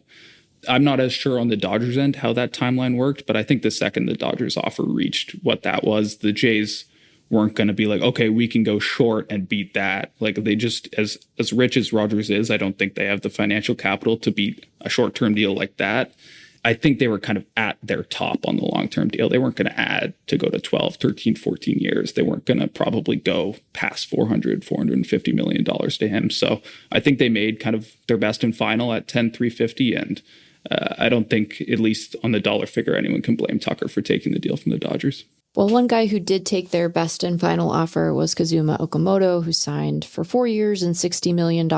I want to hear about the bat and how the Blue Jays see that playing in the transition to MLB, but I really want to ask about the long-term defensive fit for him. First, on like Okamoto's defense, I think the long-term position is actually one of the more interesting questions around him. Like I think if he's hitting this year, he's playing like 120 to 150 games at third base. Like I think he will be given an opportunity to be an everyday third baseman.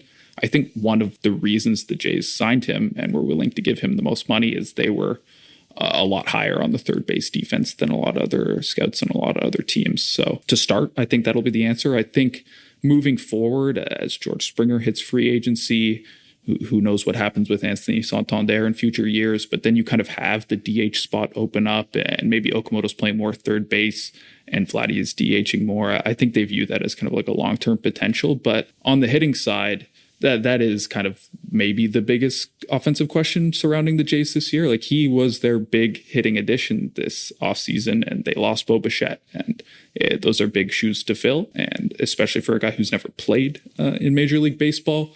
I think a lot of the issues that have plagued some of the guys who have come over from Japan and haven't worked is like a struggle with high velocity big league fastballs. I think you look at like the little bit of WBC data from 2023, and he didn't whiff much on those high velo fastballs. You look at kind of like the data that I don't have access to, but you talk to people who have seen the NPB data, and they think that he can hit a fastball in the big leagues a little bit better. And so I think the Jays are confident in the offensive profile, but it is still such an unknown. Is he like a 108 WRC plus guy, or is he a 128? Like, that's a big band for him. And you mentioned the defense. Obviously, team-wide, that was a strength for the Jays last year. They led all teams in StatCast-based fielding run value. You could make a case that they could be even better. Perhaps there's some regression there, but on the other hand, you have Jimenez at short. You have hopefully more Varsho in center. So given this slightly rejiggered alignment, do you think that will be as big a strength as it was for them last season? Yeah, I think I was a little concerned about some defensive sliding if Anthony Santander was going to play in the outfield every single day, but at least for the first 5 to 6 months of the season, that does not sound like it's going to be an issue for the Jays. Like, if you're putting Nathan Lucas and Addison Barger in the corner outfields, I think the Jays are pretty happy with that. And yeah, you mentioned the jump. Like, who knows what Andres Jimenez will be a full season at shortstop defensively. Like, the little taste of him last year, he looked great and the metrics really liked him. We'll see what 162 games looks like, but there's no way it's not a very significant jump from Bo Bichette. Like, you're maybe going from one of the worst defensive shortstops to one of the best, and that alone is going to turn you into a really good defensive ball club. What is Santander's prognosis for this year? I feel bad for this guy because he hasn't been able to get going for Toronto in the way that they were anticipating. I guess his injury in some ways makes things more straightforward in terms of how they can align their team, but obviously they'd love a healthy version of him in the lineup. So what's the latest, and when do you expect to see him back on the field? Yeah, so he had shoulder surgery. I'm gonna say labrum, but Googled that if it might not be right. But he had a shoulder surgery. Labrum is what we have on roster resource, so I think you got it. Okay, I nailed it. Sweet. So he is going to be out for 5 to 6 months from the time of surgery, and so I think like earliest he's coming back kind of late July, around the trade deadline maybe. But for a guy whose kind of big tool is power, and the way other players have come back from shoulder surgeries, I think the Jays are going into this season kind of not banking on any of Tony. Maybe something like last year where he comes back just before the playoffs and sees if he can like get it going if the Jays need some offense. But yeah, it is really tough for him because you signed with a new team. You want to come in and prove yourself, and the team's like really, really good. And he's basically watching from the sideline for 2 full seasons. Yeah, and I guess there was some question about where he would fit in and how good he would actually be for them given their other options in the outfield at DH. Of course, they picked up Jesus Sanchez in a trade with the Astros, so that's another bat for them. But how do you think this whole collection of potential bench bats, platoon guys, starters will shake out with Lucas, with Straw, with Schneider in the mix, and then also Sanchez and Barger, et cetera?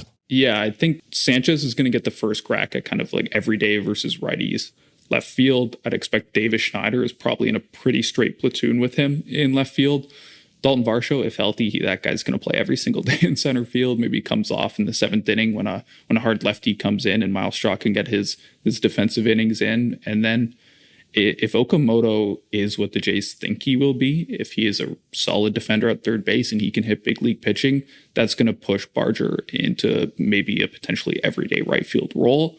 And then there's one name left that doesn't really have a clear role, and that's Nathan Lucas. I think there is a chance for him.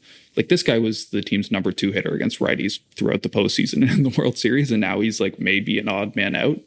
I think there's a chance they could get him pretty regular reps against righties if you're sliding Barger back into the infield, you're giving rest to Okamoto, or maybe Okamoto's moving over to first and Vladdy is playing at DH that day, but it's just not clean. You're going to have to, either someone will be hurt or you're going to have to bench a regular player to get Nathan Lucas in the lineup these days. Well, given that glut, maybe the answer to my question is going to be no one. But I'm curious, of the guys on the position player side who they have in the high minors, who would you say has an opportunity to maybe see some big league time this year? No one might be the right answer. It's a very full roster. Yeah. But I think the guys to watch for is, like, Ross Atkins almost never shouts out specific prospects when he's asked, like, oh, who are you excited for?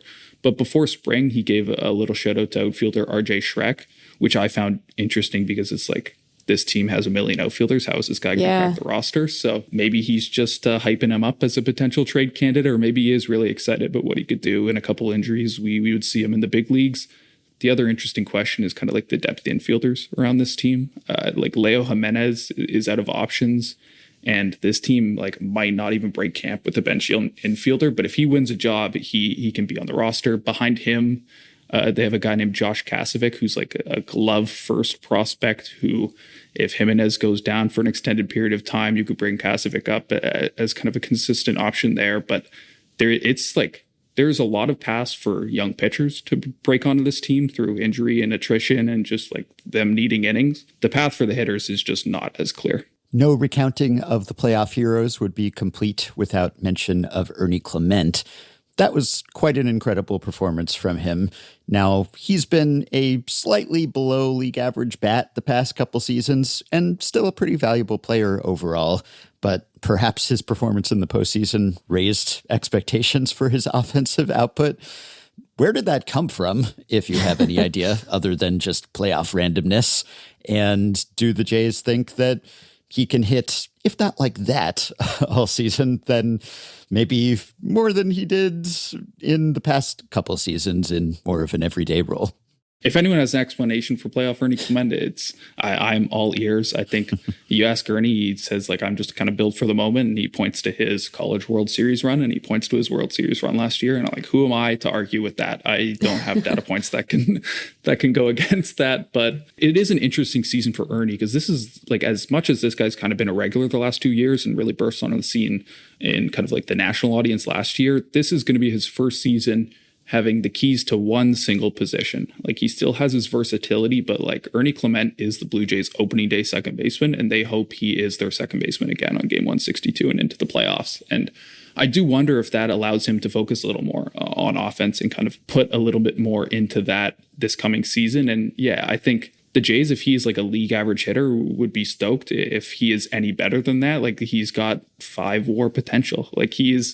I am afraid a bit about a bunch of Blue Jays fans who kind of locked in for the playoffs and started really watching games then, expecting Ernie Clement to be a world beater. And then they get to this season and he's 98 WRC plus, and they're like, what the heck happened to that Ernie Clement? But Ernie Clement is still a really valuable player if he's putting up a 98 WRC plus with that defense. Well, somehow we haven't really talked about Vladdy or Kirk, and seems like we should, at least the former. Those guys are great. Vlad, we talked a lot about the extension last season, and then there were various conversations throughout the season about, well, is this the guy that they thought they were getting? Is this enough? If this is the offensive output from Guerrero, does that justify the contract? And then October happened, and he just reached some other sort of stratosphere, and that was maybe a little bit more repeatable, sustainable than Ernie Clement's performance because it is Vlad. So are they hoping that he can be and expecting that he can be more than the very good hitter he was last year, be the great hitter he was in October, or to some extent in 2024, or certainly in 2021? Can they get that guy to show up for a full season every season? Yeah, I think they are hoping that. I think they're not going to say it in that many words, but you listen to the way John Schneider talks about Vlad this year, and he's putting a lot on his shoulders. He's saying when asked about like what will Vlad be like without Bo around, Schneider didn't like give some canned answer about like, oh, it'll be sad. He's like, this has always been Vlad's team and this will continue to be Vlad's team. Like it's the confidence they're exuding around him tells me that they're expecting him to take a jump. And you look at the offense they lost from Bo, and you think about the potential of George Springer not being MVP 7 this year. You think about the Barger maybe taking a step back in his second full season. Like there are ways for regression around this roster. The easiest way on offense for the Jays to combat that is Vlad being closer to playoff Vlad than regular season Vlad. Like I think he was on like a 75 home run pace in the playoffs. They probably don't need him to do that. But if he could legitimately double his home runs from last year, and I don't think it would surprise anyone. He had 23 home runs in the regular season. If you told me at the end of the year Vlad hit 46 home runs, that would be a great season, but it's definitely in the realm of possibility. To be clear, I would enjoy watching Vlad hit 75 home runs in the season. I think I'd be game for that, and I'm not a Blue Jays fan. Well, I guess the answer to the final question then of what would constitute a successful season for the Blue Jays in 2026 is one in which Vlad sets the single season home run record. That would probably qualify. But putting that aside for a second, now that you've had a little time to mull this over, do you want to go with, well, there's only one way to go up from losing in Game 7 of the World Series, and that's winning the World Series? Or do you want to adopt a more measured tone and set a easier to achieve target for the team? I think I'm going to take the measured tone. I know that's not fun. I think there's a section of Blue Jays fans who's like, as long as they make it further than the Yankees, it's probably a successful season. And I did consider saying that, but like, I think that's maybe the Yankees fans will latch a hold of that and really run with it. And my mentions will be a nightmare. But I think I'm going to say if they win a playoff series, I think that's a successful season, because that is building off of last year. And it is showing that this kind of version and this era of Blue Jays baseball is different than the one that could not even win a single playoff game in 2022 and 2023. Like they can't afford, like it is very easy to take a step back from almost winning the World Series. Basically every other outcome is taking a step back. But as long as they don't regress to the team that people kind of pointed to and said this team cannot win in the playoffs, I think they can at least continue to build with this version, with this core of Vlad and maybe the new Dylan Cease era. One more thing, one other way in which Rogers Center has been splurging is on its eponymous ballpark, Rogers Center, and that's been an ongoing renovation for a few years, and Blue Jays fans have seen some of those upgrades. How has that been received? How has that transformed the experience of seeing a Blue Jays game in person in Toronto? And there's more in store, right? That's not quite finished. They've been tinkering and doing stuff this offseason as well. Yeah, I think for the average citizen, the renovations are done. I think all they kind of have left is like the bougie boxes and the executive kind of like lounges. So if you're listening to this podcast and you will be buying tickets in there, shoot me a DM. Maybe I need a new car. So, but yeah, I think it has really enhanced like I've lived in Toronto my entire life. I've been to Rogers Center at times when it was like one of the worst viewing experiences in baseball. And I think they've gotten themselves up into like solid respectability and just like meeting the modern like needs of like baseball fans who, hey, if you have 40,000 people at a baseball game, maybe 18,000 of those people are just wanting to like have a couple drinks and like lock in for the big moments, and the bars and the stuff around the stadium are like allowing people to do that. And so it is certainly on top of like, not even to mention kind of like the player facilities below, which are a lot of money went into. It's a better ballpark now than it was 5 years ago for sure. Also, it seemed like such a love fest in that Blue Jays clubhouse late last season.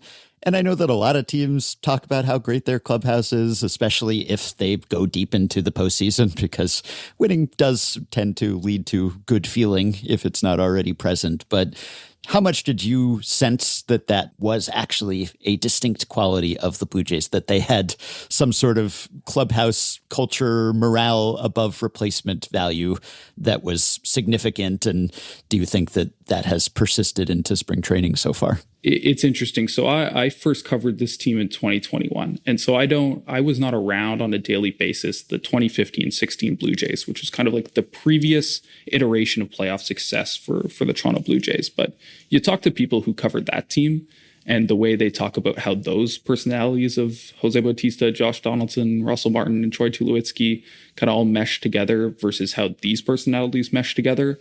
I think that is what told me that this team is kind of distinct. It's the 15, 16 teams were kind of like gritty professionals who like maybe they didn't really like each other, but they were really good at baseball. And this team was kind of the opposite. They were like they embraced the underdog status. They embraced the 74 wins they won the season before. And I do think like on this team, a bunch of the players were like legitimate friends, which who knows, maybe in 20 years, we'll be able to quantify what the value of friendship, but probably not, but maybe in 20 years. But I think it will be interesting this year when the clubhouse lost Chris Bassett and lost Max Scherzer, at least for now.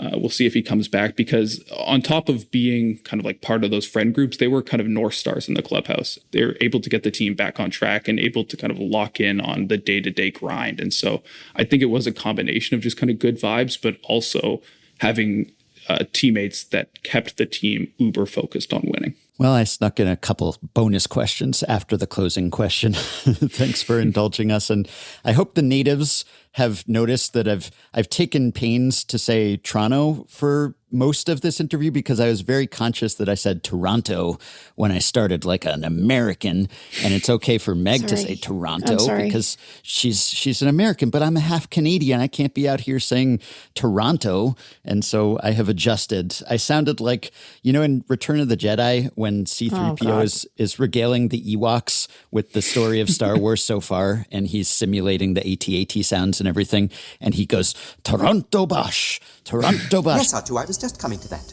Toronto, gosh.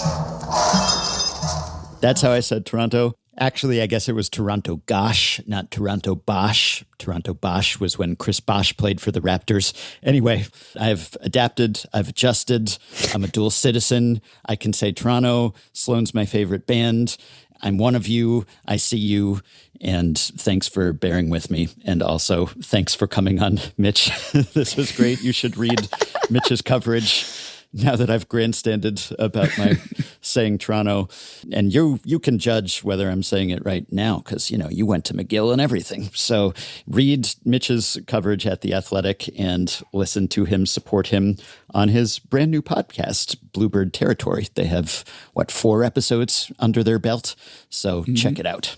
Me on, I would give that a solid 8.5 out of 10 Toronto. I think you can get a little like smoother with it, maybe even like let it roll a little more. But hey, that's I didn't notice it when you were saying it during the episode, so I think that's a positive. Okay, that's all I'm going for. I'm pressing is the thing, is I'm so conscious of it because I'm trying to say it naturally that the artificiality of it comes through.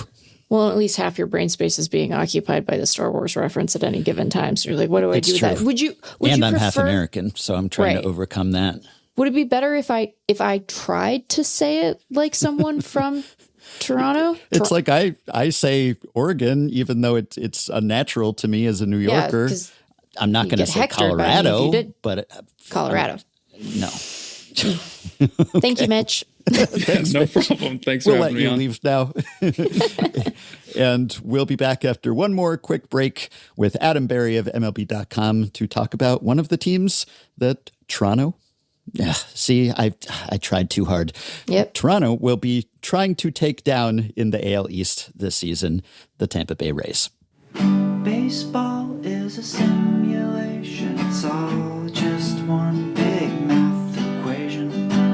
You're all about these stats we've compiled, 'cause you're listening to Effectively Wild with Ben Lindbergh and Meg Rowley. Come for the ball, but the banter's free. Baseball is a simulation. It's all just one big conversation. Effectively Wild. Well, we are rejoined now by our perennial Rays previewer, Adam Berry of MLB.com, who's coming back for more. Hello, Adam. Good to have you back. Good to be back. It's good to listen to you guys do the season preview series. I listen every year, and it's always great to be on as well. Oh, thank you. Well, the Rays, I think it's safe to say, have been a bit overshadowed in the AL East this offseason because some of their rivals have been quite busy and have made major moves. But the Rays, in the absence of maybe major moves, they have made many minor moves, as is their way. And I made a remark on a recent episode about how busy they had been, and the brilliant Sean Dolinar of FanGraphs heard that and took it upon himself to hack together a kind of homebrew summary of this offseason's activity by team, which I think, we haven't verified these numbers, but I think it basically backs up my sense that the Rays have just been tap dancing, and they've been trading, and they've been adding and subtracting. And what that all amounts to, I don't know exactly. That's what you're here for. But they have made an enormous quantity of moves, if not quality of moves. So this is all players in the organization, not even players on a 40-man, but they have added the third most players after the Mets and the Red Sox, who have been notably busy. And they have also subtracted the second most behind the Red Sox. So I think they've made the third most moves if you just add up the additions and subtractions. And yet the net WAR that they have derived from that, if you just look at the difference between the WAR that they lost, the WAR produced last season, and the WAR projected for this season, is just a little more than -1. Pretty net neutral then, yeah. Yeah, they've been kind of very busily standing in place, or so it seems, at least based on those stats. Do you think that's a fair characterization of the Rays offseason? I think that's a great characterization and some great research that backs up my feeling of not really recognizing anybody when I showed up for the first couple of days of spring training. It is a very new roster. It is a very different roster in a lot of areas. You know, you saw them part with, you know, not the household names outside of Tampa Bay, but recognizable faces for the Rays like Brandon Lau and Josh Lowe and Shane Baz. But then you also saw just the usual, and maybe even a little bit more than usual, bottom of the roster churn. And it wasn't really even churn so much as it was just overhaul. I mean, they cleaned house in some areas. The outfield is completely different, aside from Chandler Simpson and maybe some reserves, than it was last year. There's a lot of new faces. The rotation's pretty well remade. But yeah, I think you could look at the group and say, well, they could be about a 500 team like they were the last 2 years. So, you know, what is it all for? I'm sure we'll get into that. But it is a lot of movement and not necessarily maybe changing the way that you feel about the team's competitive chances for this season, I'd say. I don't mean to linger over long on the trade piece of it, but not only a lot of trades, but how do they keep being in these 3-team trades, you know? Because they did 3 of them this offseason, right? They made 3 separate 3-team trades. And sometimes, okay, you see meaningful pieces, but sometimes you're like, what are you bringing to this party? You know, why are you here exactly? Yeah. I just want to be included. Were you invited to this barbecue? So what's that about? That's a great question. I asked pretty much that exact thing with that tone of voice to Eric Neander after they made the third one, which was the Ben Williamson trade, where Brendan Donovan obviously went to St. Louis to Seattle. Because the first one was Brandon Lau, Jake Mangum, and Mason Montgomery going to Pittsburgh. They got Jacob Melton and Anderson Brito in return from Houston, and that Angels Reds one where they traded Josh Lowe and wound up with Gavin Lux. I asked that, and his answer was jokingly, obviously, I think, maybe, that they just haven't found a way to make a 4-team trade yet. So they're working on that, I guess. But I actually do think it kind of speaks to just the way that they are always transacting. They're always in conversation with other teams. Like, they are always looking for ways that they can align with other teams and, you know, trade assets and make moves that might be mutually beneficial for both teams. So whether it's a situation where they're in a conversation with a team and, you know, they're not quite lining up on what they need and what they want to make happen, they have a pretty extensive database of conversations that they can look back to and say, all right, well, you need this and this other team needs this, and we can kind of, you know, triangulate that and make it work. And I think they're very good about being active in conversation and obviously in moves as well, but the two kind of go hand in hand sometimes. So they are always in the middle of it, it seems like. Yeah, I guess you can't call them a third wheel because they are wanted. They are invited to be part of these trades, but they're just sort of like a universal blood donor or just like an element that chemically reacts with a lot of other elements. They're just the great facilitator, the lubricator of trades in Major League Baseball. Yeah, I don't know about, that's a phrase, definitely. I regret that last term maybe, but, and they might too, but I guess they do have a lot of players. They're always just with a full 40 man and like needing to get rid of all of the players they have stockpiled. So maybe it's just like a clearance sale. It's just everything must go. Hey, can we get in on this? And I guess they're probably involved in a lot of text threads about transactions, and maybe people know they can go to the Rays if they need to get a deal done. I think that is definitely the case. They also make their needs pretty well known. So teams, that are having conversations like the Mariners and the Cardinals, my understanding of that trade, were obviously trying to come together on Brendan Donovan. And then, well, Ben Williamson doesn't really fit. Do we know anybody who wants Ben Williamson? Hey, the Rays want Ben Williamson. Let's go make this work. But it's interesting that they were kind of all three-team trades. That's fun to say very fast. Is that they were like playing a different purpose in each one. Melton and Brito were more toward the future. Melton could help this year. Gavin Lux is very much a short-term thing. He's a pending free agent. They got rid of Josh Lowe, who had the potential to be around for some time. That was more addressing a hole on the roster. So they're doing different things with each one. And then Ben Williamson is, a little bit in between a longer-term fit where he could, bounce around the infield, but also they needed a right-handed hitting utility man, and that's what Ben Williamson is. So it's kind of funny that they've shopped in every different department via the three-team trade store, which is a very interesting, very Rays way to go about it. Yeah, and they didn't spend a ton of time in the non-minor league free agent aisle, but they did make a few pickups there. They signed a couple of swingmen, Nick Martinez and Steven Matz, and the Rays love their swingmen, but they also added Cedric Mullins, a familiar face in the AL East, one of many midseason Mets pickups who did not pan out in Queens. So maybe we can start with Mullins and how he fits into the picture and what they think he has left. Yeah, they plan to have him be their regular center fielder, at least against right-handed pitching.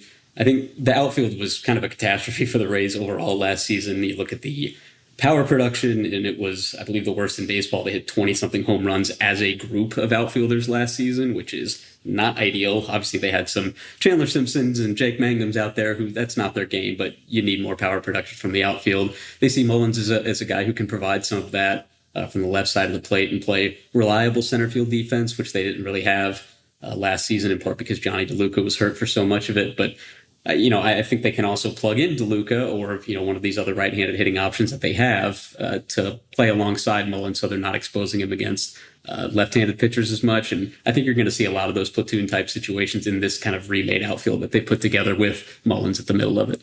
I imagine one of the other guys that they're looking to in that group is Chandler Simpson. And I don't know what to make of Chandler Simpson. I want Chandler Simpson to work because when you have a guy who manages 44 stolen bases in 109 games, well, that's great fun. When you have an 88 WRC plus, that's less good. And then the defense doesn't grade out as well as you would imagine for a guy with his speed. So sort of how did they approach the offseason with him, and what adjustments do you imagine him making to try to be sort of a more complete player, a guy who can be rostered for a full season at the big league level? Yeah, I think you're completely right in that they really want it to work, and basically everyone who watches him wants it to work because it is so fun when it does work. He's just doing things that other players don't do, scoring from second on ground balls to the infield or whatever. It's just a really unique, dynamic skill set. But like you said, it doesn't necessarily look great when you look at the stats at the end of the season. So some of this work took place last season when they sent him down for a brief stretch. They know the defense needs to get better. He knows the defense needs to get better.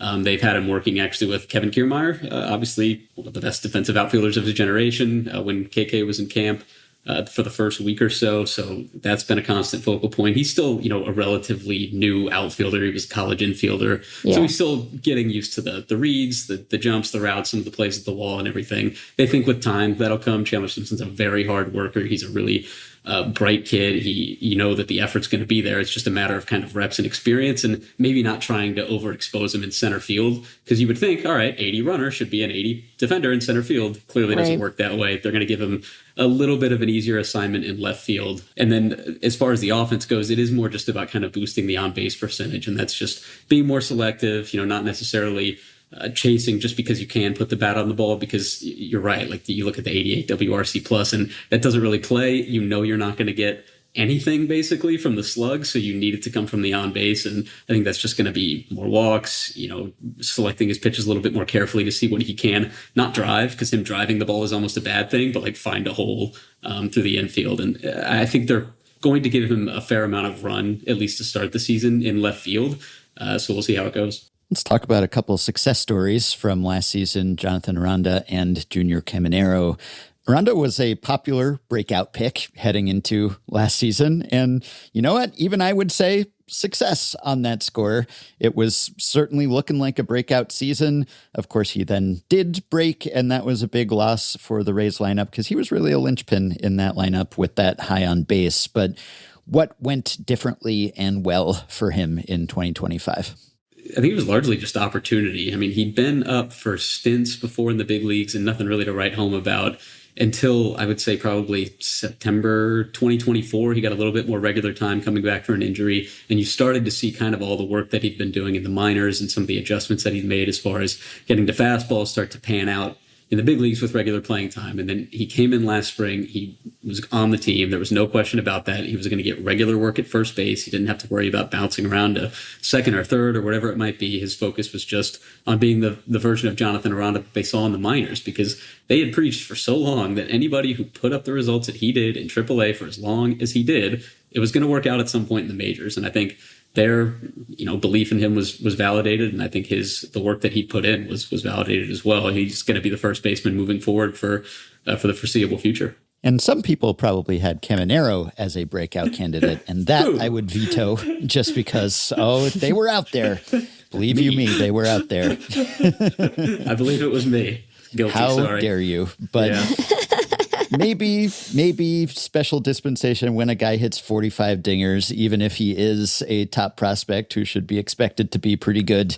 That was pretty spectacular power for a guy in his age 21 season, and sort of a strange shape to the offensive profile. He had a 260 BABIP, and I guess part of that is that he hit a lot of balls out of play and over the wall, which is good, but you could imagine maybe he could be better because he was so dependent on the dingers. So tell us a little bit about what went right for him, clearly a lot, and also what further growth we could project.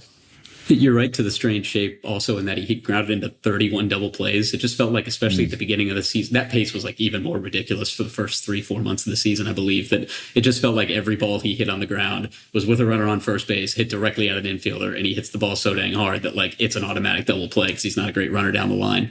But I think you saw a lot of, you know, the reason that he was a top prospect and perhaps in some corners not qualified as a breakout candidate is that like he has elite bat speed. He has a pretty good feel for the zone as well.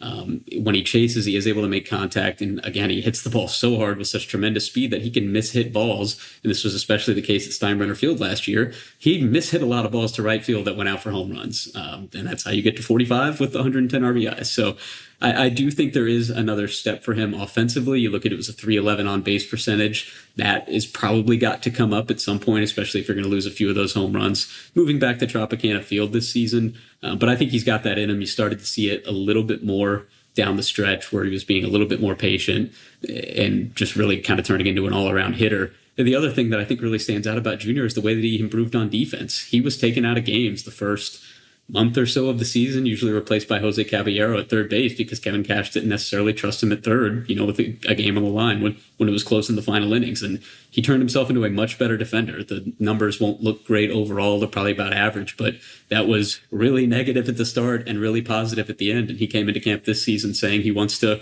win a Gold Glove or at least get close to it, which I think is a pretty mature mindset for a 22-year-old, you know, who just hit 45 home runs to come in focused on that. I think it just speaks a lot to Junior Caminero's kind of perspective on his career and sort of the way that he carries himself as already kind of a young leader in the clubhouse. I'm curious how much leash Taylor Walls has this year, because the organization has really stuck with him and he doesn't play a bad shortstop, but a 66 WRC plus is just really not going to get it done. And I know that, as they think through their future at that position, it wasn't like Carson Williams' time in the majors went swimmingly last year, but he's such a special defender. So talk to us about both the present and the future of that position. Yeah, I mean, they think Taylor Walls is the best defensive shortstop in baseball. I know a lot of people say that about their shortstops, but I would say the Rays' actions and their continued insistence on playing Taylor Walls at shortstop as often as they have, really, it shows that they actually mean it.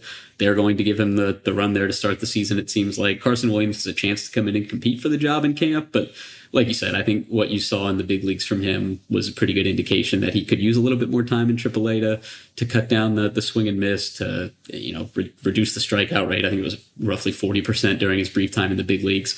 So they're going to give Taylor Walls a chance. I think offensively, they're just going to take whatever he can give them. He's done a lot of work on the backfields and in the cages this spring. Some of it's more focused on just kind of small ball and being productive and, not giving away outs, basically. But I think they view his glove as so special in whatever, whatever analysis they're doing of it, that it is worth carrying the bat for as long as he's able to play that kind of defense.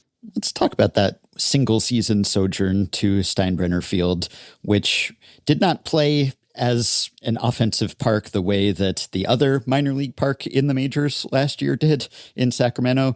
It still did grade out as a hitter's park, according to the Baseball Savant park factors, but not nearly so extreme. And I know that there were plenty of complaints about the lights, the wind, other factors. So tell us how it played, how the facilities held up, what the sort of lopsided home road schedule did, if anything, to the team.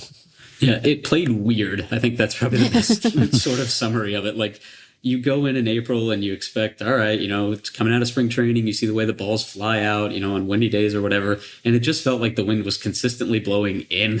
So like every fly ball that got up for a stretch of games early on just did not get out. You really had to cut through the wind almost to get out. And we thought, all right, did we just not know anything about this park coming into it? Like what are we doing here? But then it started to play a little bit more kind of as you would expect, I would say. Once you got into the summer, it started to heat up a little bit more, and it was quite hot. I can say that, and I think the Rays would agree, and they're very grateful to be back in the air-conditioned dome of Tropicana Field this season. As far as the facilities, I thought they held up pretty well. The visitors' clubhouse was quite small, as you would expect from a spring training minor league road clubhouse, but, I mean, they had no reason to complain. The Rays did about the facilities that they had, just based on, what the Yankees have done to that side of the ballpark. It was tremendous. They probably had more amenities, I would say, even than they do at Tropicana Field. They're even making some updates to their home clubhouse as they move back into the Trop based off of their experience at Steinbrenner. So that just kind of speaks to how much they enjoyed that part of it.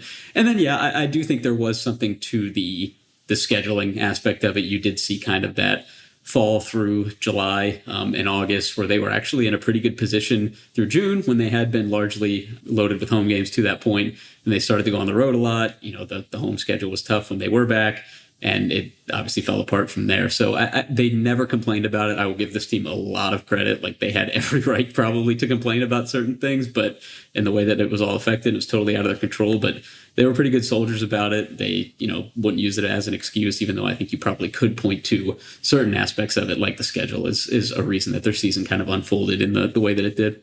Well, I want to go back to one of the guys who was part of one of those 3-team trades. What did they see in Gavin Lux that made them excited, even if it's only for 1 year?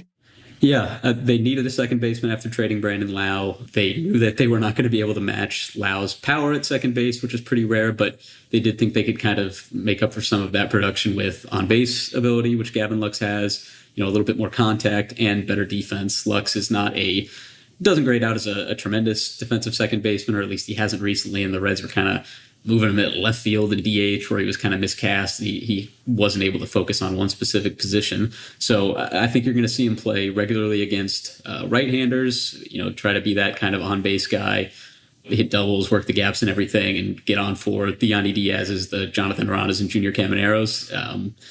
Basically just kind of raising the floor a little bit there, because Brandon Lau was, I believe, the lowest graded defensive second baseman in baseball last season. So just having Lux focus at one position at second base, they think that's the way that they're going to get the best out of him, and ideally kind of solidify the rest of the infield defense with him there.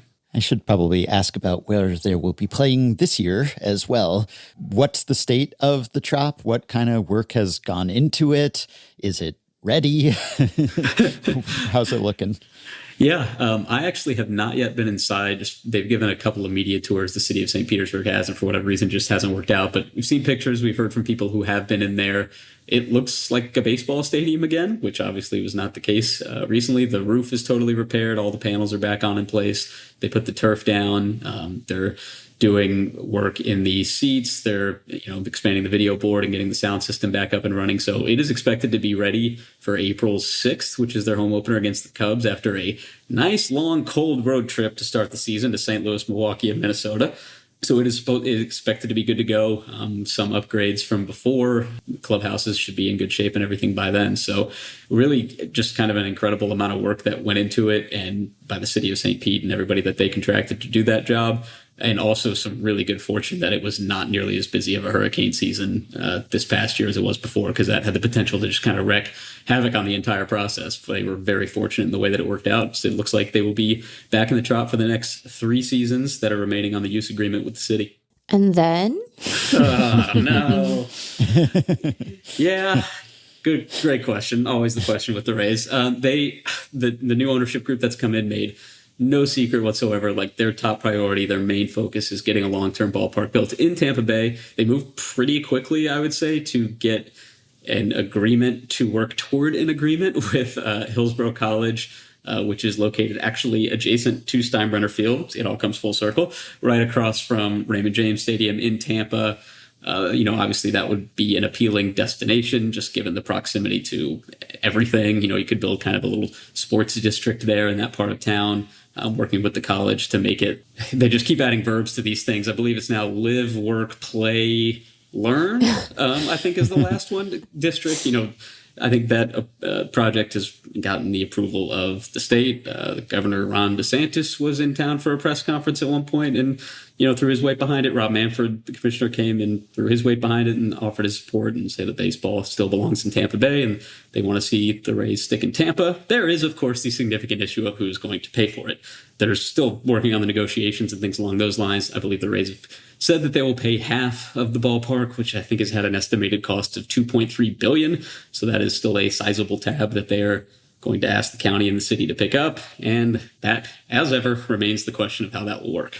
I liked the part of the concept drawings they released where it looked like all the various mascots were preparing to get in a cage fight, It's like the mascots with a bunch of fans. I'm like, this is like a WWE thing? That seems like it would be popular in Florida. Yeah, live, work, play, learn, fight. I believe that's the next one. We were kind of confounded, as I think many people were, by how the previous ballpark arrangement fell apart under the previous ownership group. What is your understanding of what happened there? Because we've seen this play before. It seemed like a done deal. And then it seemed like that regime just got cold feet and suddenly wasn't so into it. And then there was the question of, they're being pressured by MLB to sell potentially. And so do they just not want to commit? And then that sale happened. So what can we conclude about how that fell through?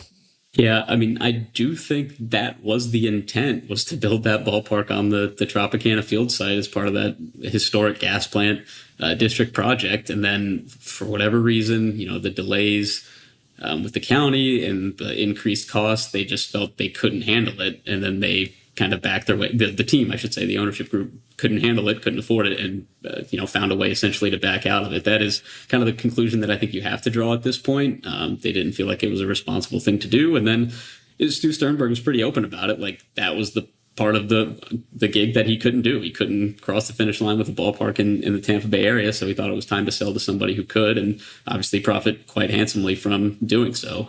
So that was, again, like it was his 20-year quest or whatever to build a ballpark in the area. It didn't work out, and that proved to be the end and a change in ownership.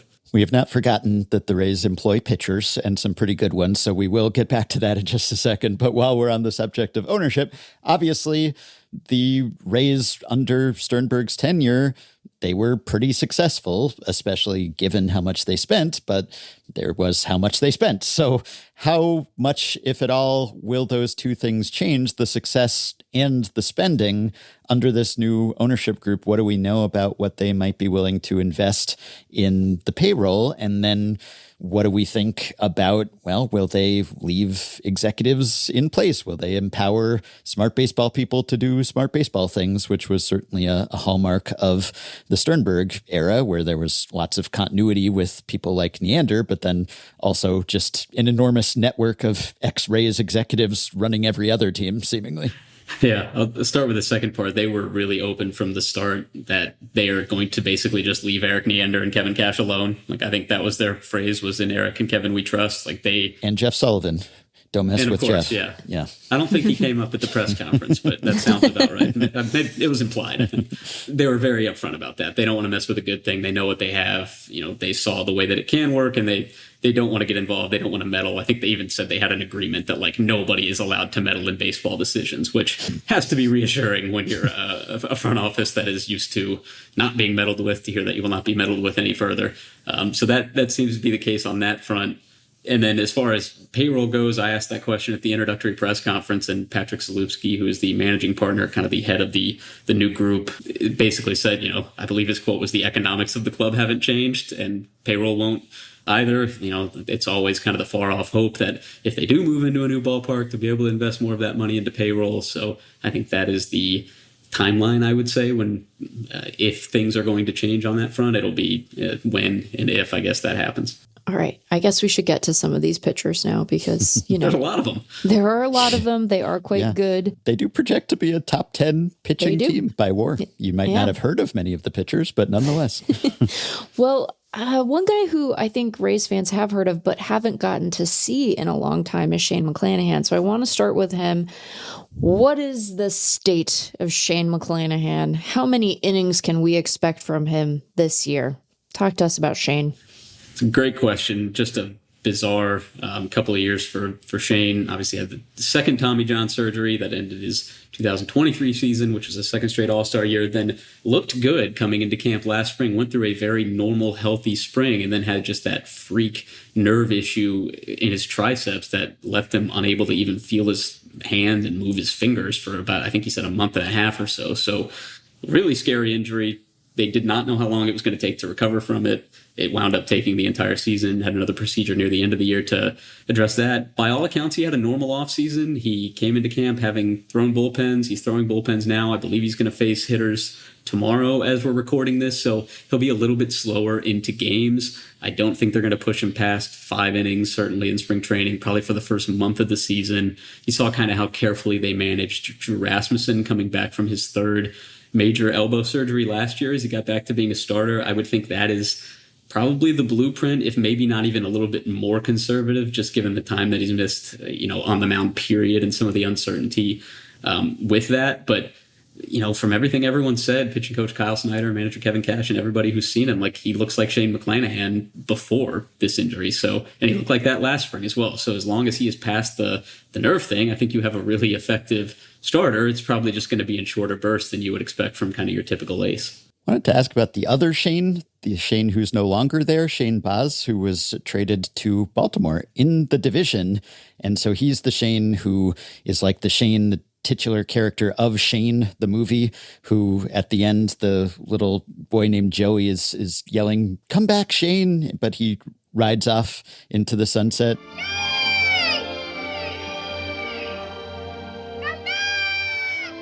I guess that's what's happening with Shane Baz. We tend to think of the Rays as a team that can make the most of pitchers and unlock whatever latent talent is there. But Shane Baz was always a bit of a riddle, and now they're trading him to a division rival. So what prompted that move?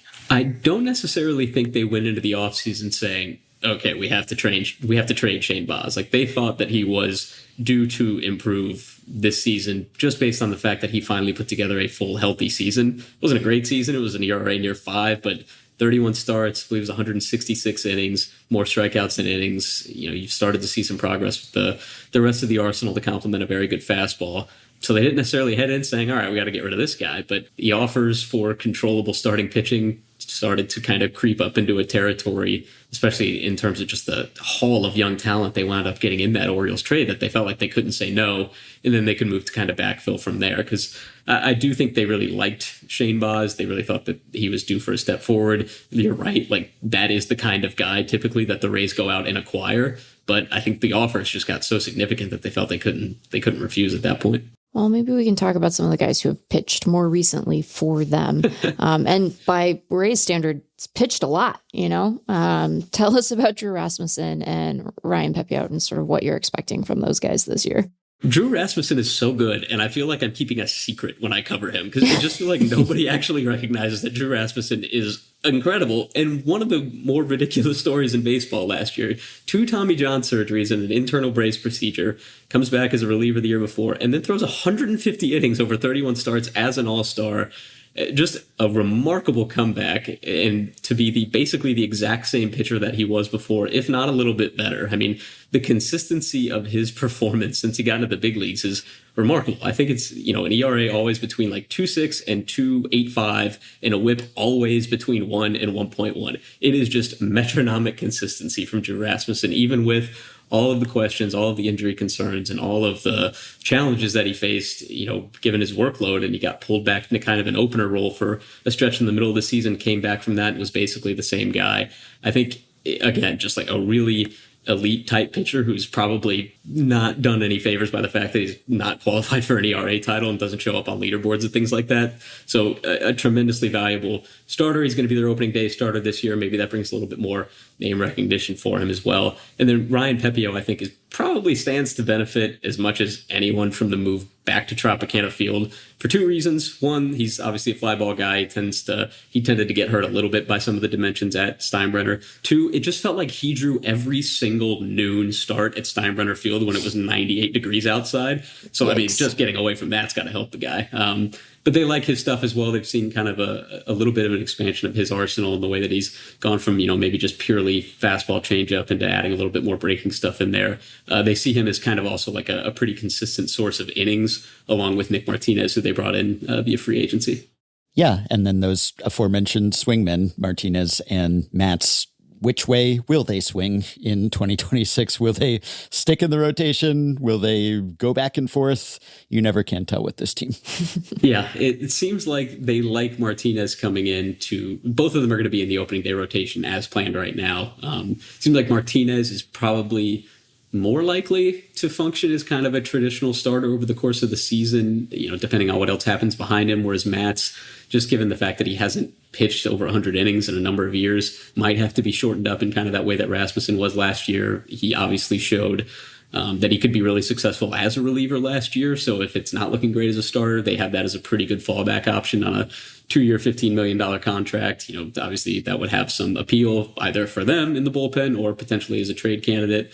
And then I think where they go with those 2 guys over the course of the full season depends on how McClanahan holds up, how the other 2 hold up, and then whether or not they feel like they need to kind of make room in the rotation for Joe Boyle, who is most likely going to start in AAA, but still has just such overwhelming stuff that it doesn't feel like the Rays are ready to give up on him after one kind of, you know, up and down season after they got him from the A's. So, and then Ian Seymour as well, a lefty, would be another candidate to potentially slide into one of those rotation spots. So they have depth, and I think they like having that flexibility, of course, where they can make up for, you know, some of the innings uncertainty with just sort of a volume of pitchers that they can throw at the problem who can do different things. And that bullpen does project to be a strong unit, 6th in the game, and that 3-headed trio at the end there of Edwin Uceda and Griffin Jacks and Garrett Clevenger.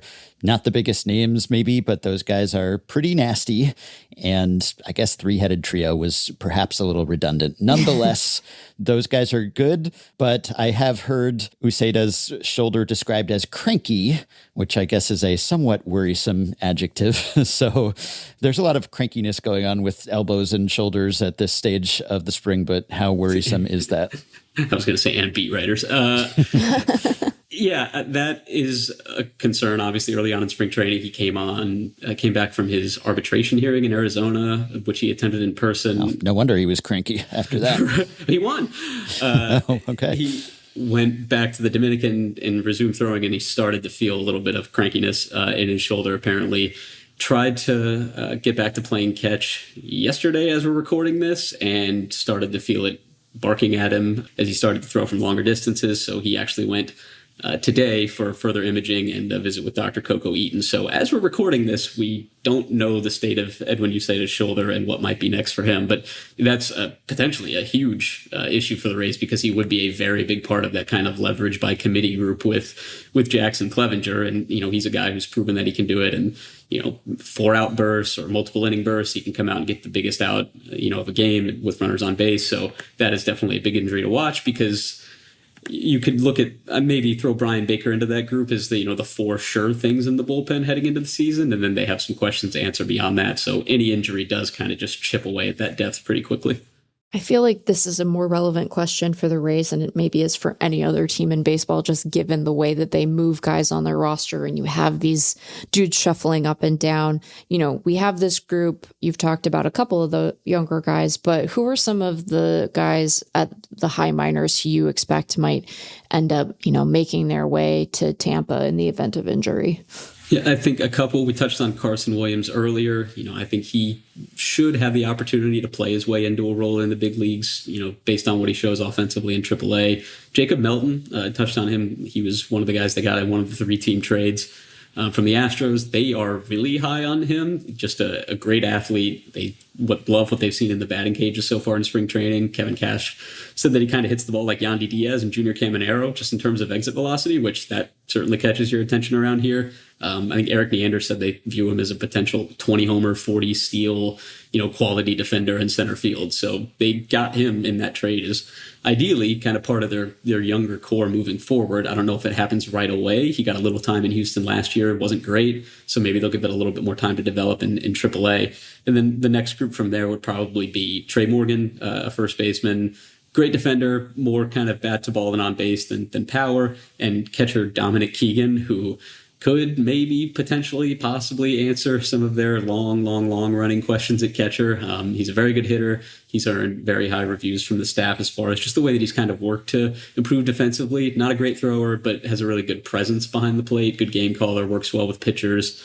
Has come through their system after being a little bit of more of a first baseman at Vanderbilt. So they want to give him time and potentially have him kind of factor into their mix at catcher at some point this season. Speaking of pitchers and catchers, has the pitching philosophy changed at all for the Rays, which for a while there at least was just trust your stuff and don't aim and try to be finessing anything, and catchers would just put their targets down the middle and just trust in the natural movement to bail you out? Is that still the predominant approach? And we've talked about the Marlins fully embracing calling pitches from the dugout. Might the Rays go in that direction too? Hey, don't worry about where you're aiming your pitches. Don't even worry about which pitches to throw. We'll take that all off your plate. Just throw hard.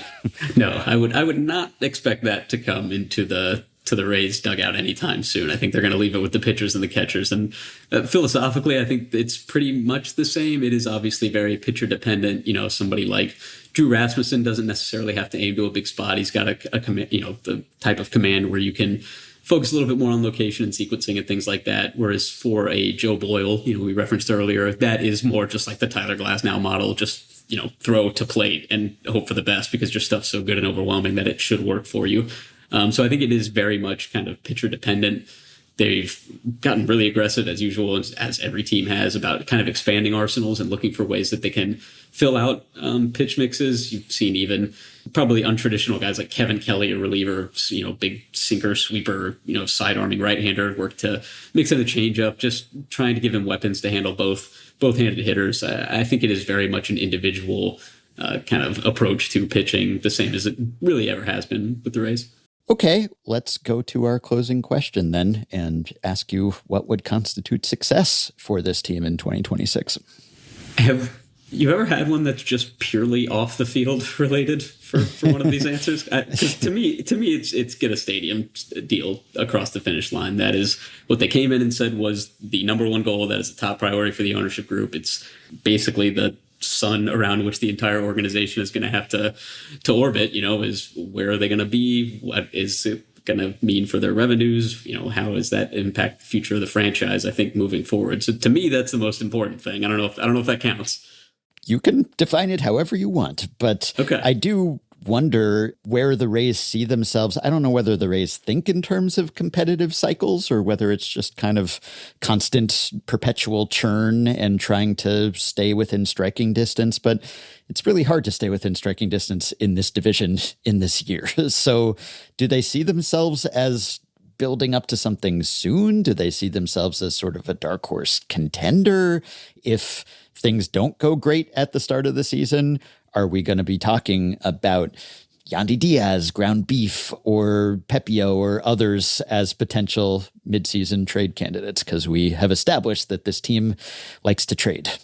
Yeah, I think that's always possible with the Rays, that if they do fall out and they have the opportunity to build, to improve a future team, that they will take advantage of that, especially with a pending free agent, or just to get creative with their roster and address areas that they feel need improvement for the long term. And they did some of that this offseason. I probably should have touched on it earlier, is just the idea that they, like you said, they were kind of treading water. They didn't necessarily make substantial improvements for this season. They didn't get substantially worse by the time it was all said and done, but they did get better, for the 2000, maybe 28, 29 window, where they've added some of these younger controllable types like Melton. They've added prospects like Brito and everyone in that Orioles trade for Shane Baz. And then, I think one thing Erik Neander made pretty clear this offseason, I don't know if I've ever heard him articulate it the way that he did on multiple occasions this winter, is just the idea that they don't want to give up on a year ever. They don't want to head into a season thinking that they won't be competitive. So in that sense, I don't think they believe in competitive cycles. They do believe in giving every year's team a chance to win. And, I asked about it, and he said basically it's for the players. Like, it's not fair to ask players to come into camp and feel like you don't have a chance to win this year and you only get so long to play this game, that every year you should feel like you have that opportunity. So I think they view themselves as having the ability to be competitive if things break their way. But obviously, they know where they stand in the division. They've seen what everybody has done this offseason. And as Neander said at his opening press conference this spring, if they tried to go about it the same way that everybody else in the division does, they'll probably finish roughly where their revenues rank among their division competition as well. So I think they get it. And I think that kind of influences a lot of the way that they go about it. I hesitate to invoke him. Maybe out of sight, out of mind would be better, and especially to end on this note. But does Wander Franco's status, does that have any bearing on the Rays situation? He was convicted last year in the Dominican Republic, but then a new trial was ordered in December. Obviously, they aren't paying him, but I suppose as long as his legal fate is sort of up in the air, the contract can't be voided. Does it even matter whether it can be voided to them? I mean, obviously they don't speak about this publicly, just given the ongoing investigation and everything. But I think the fact that there was a retrial ordered, which was supposed to be today, actually, as we're talking, and then was postponed to March 30th.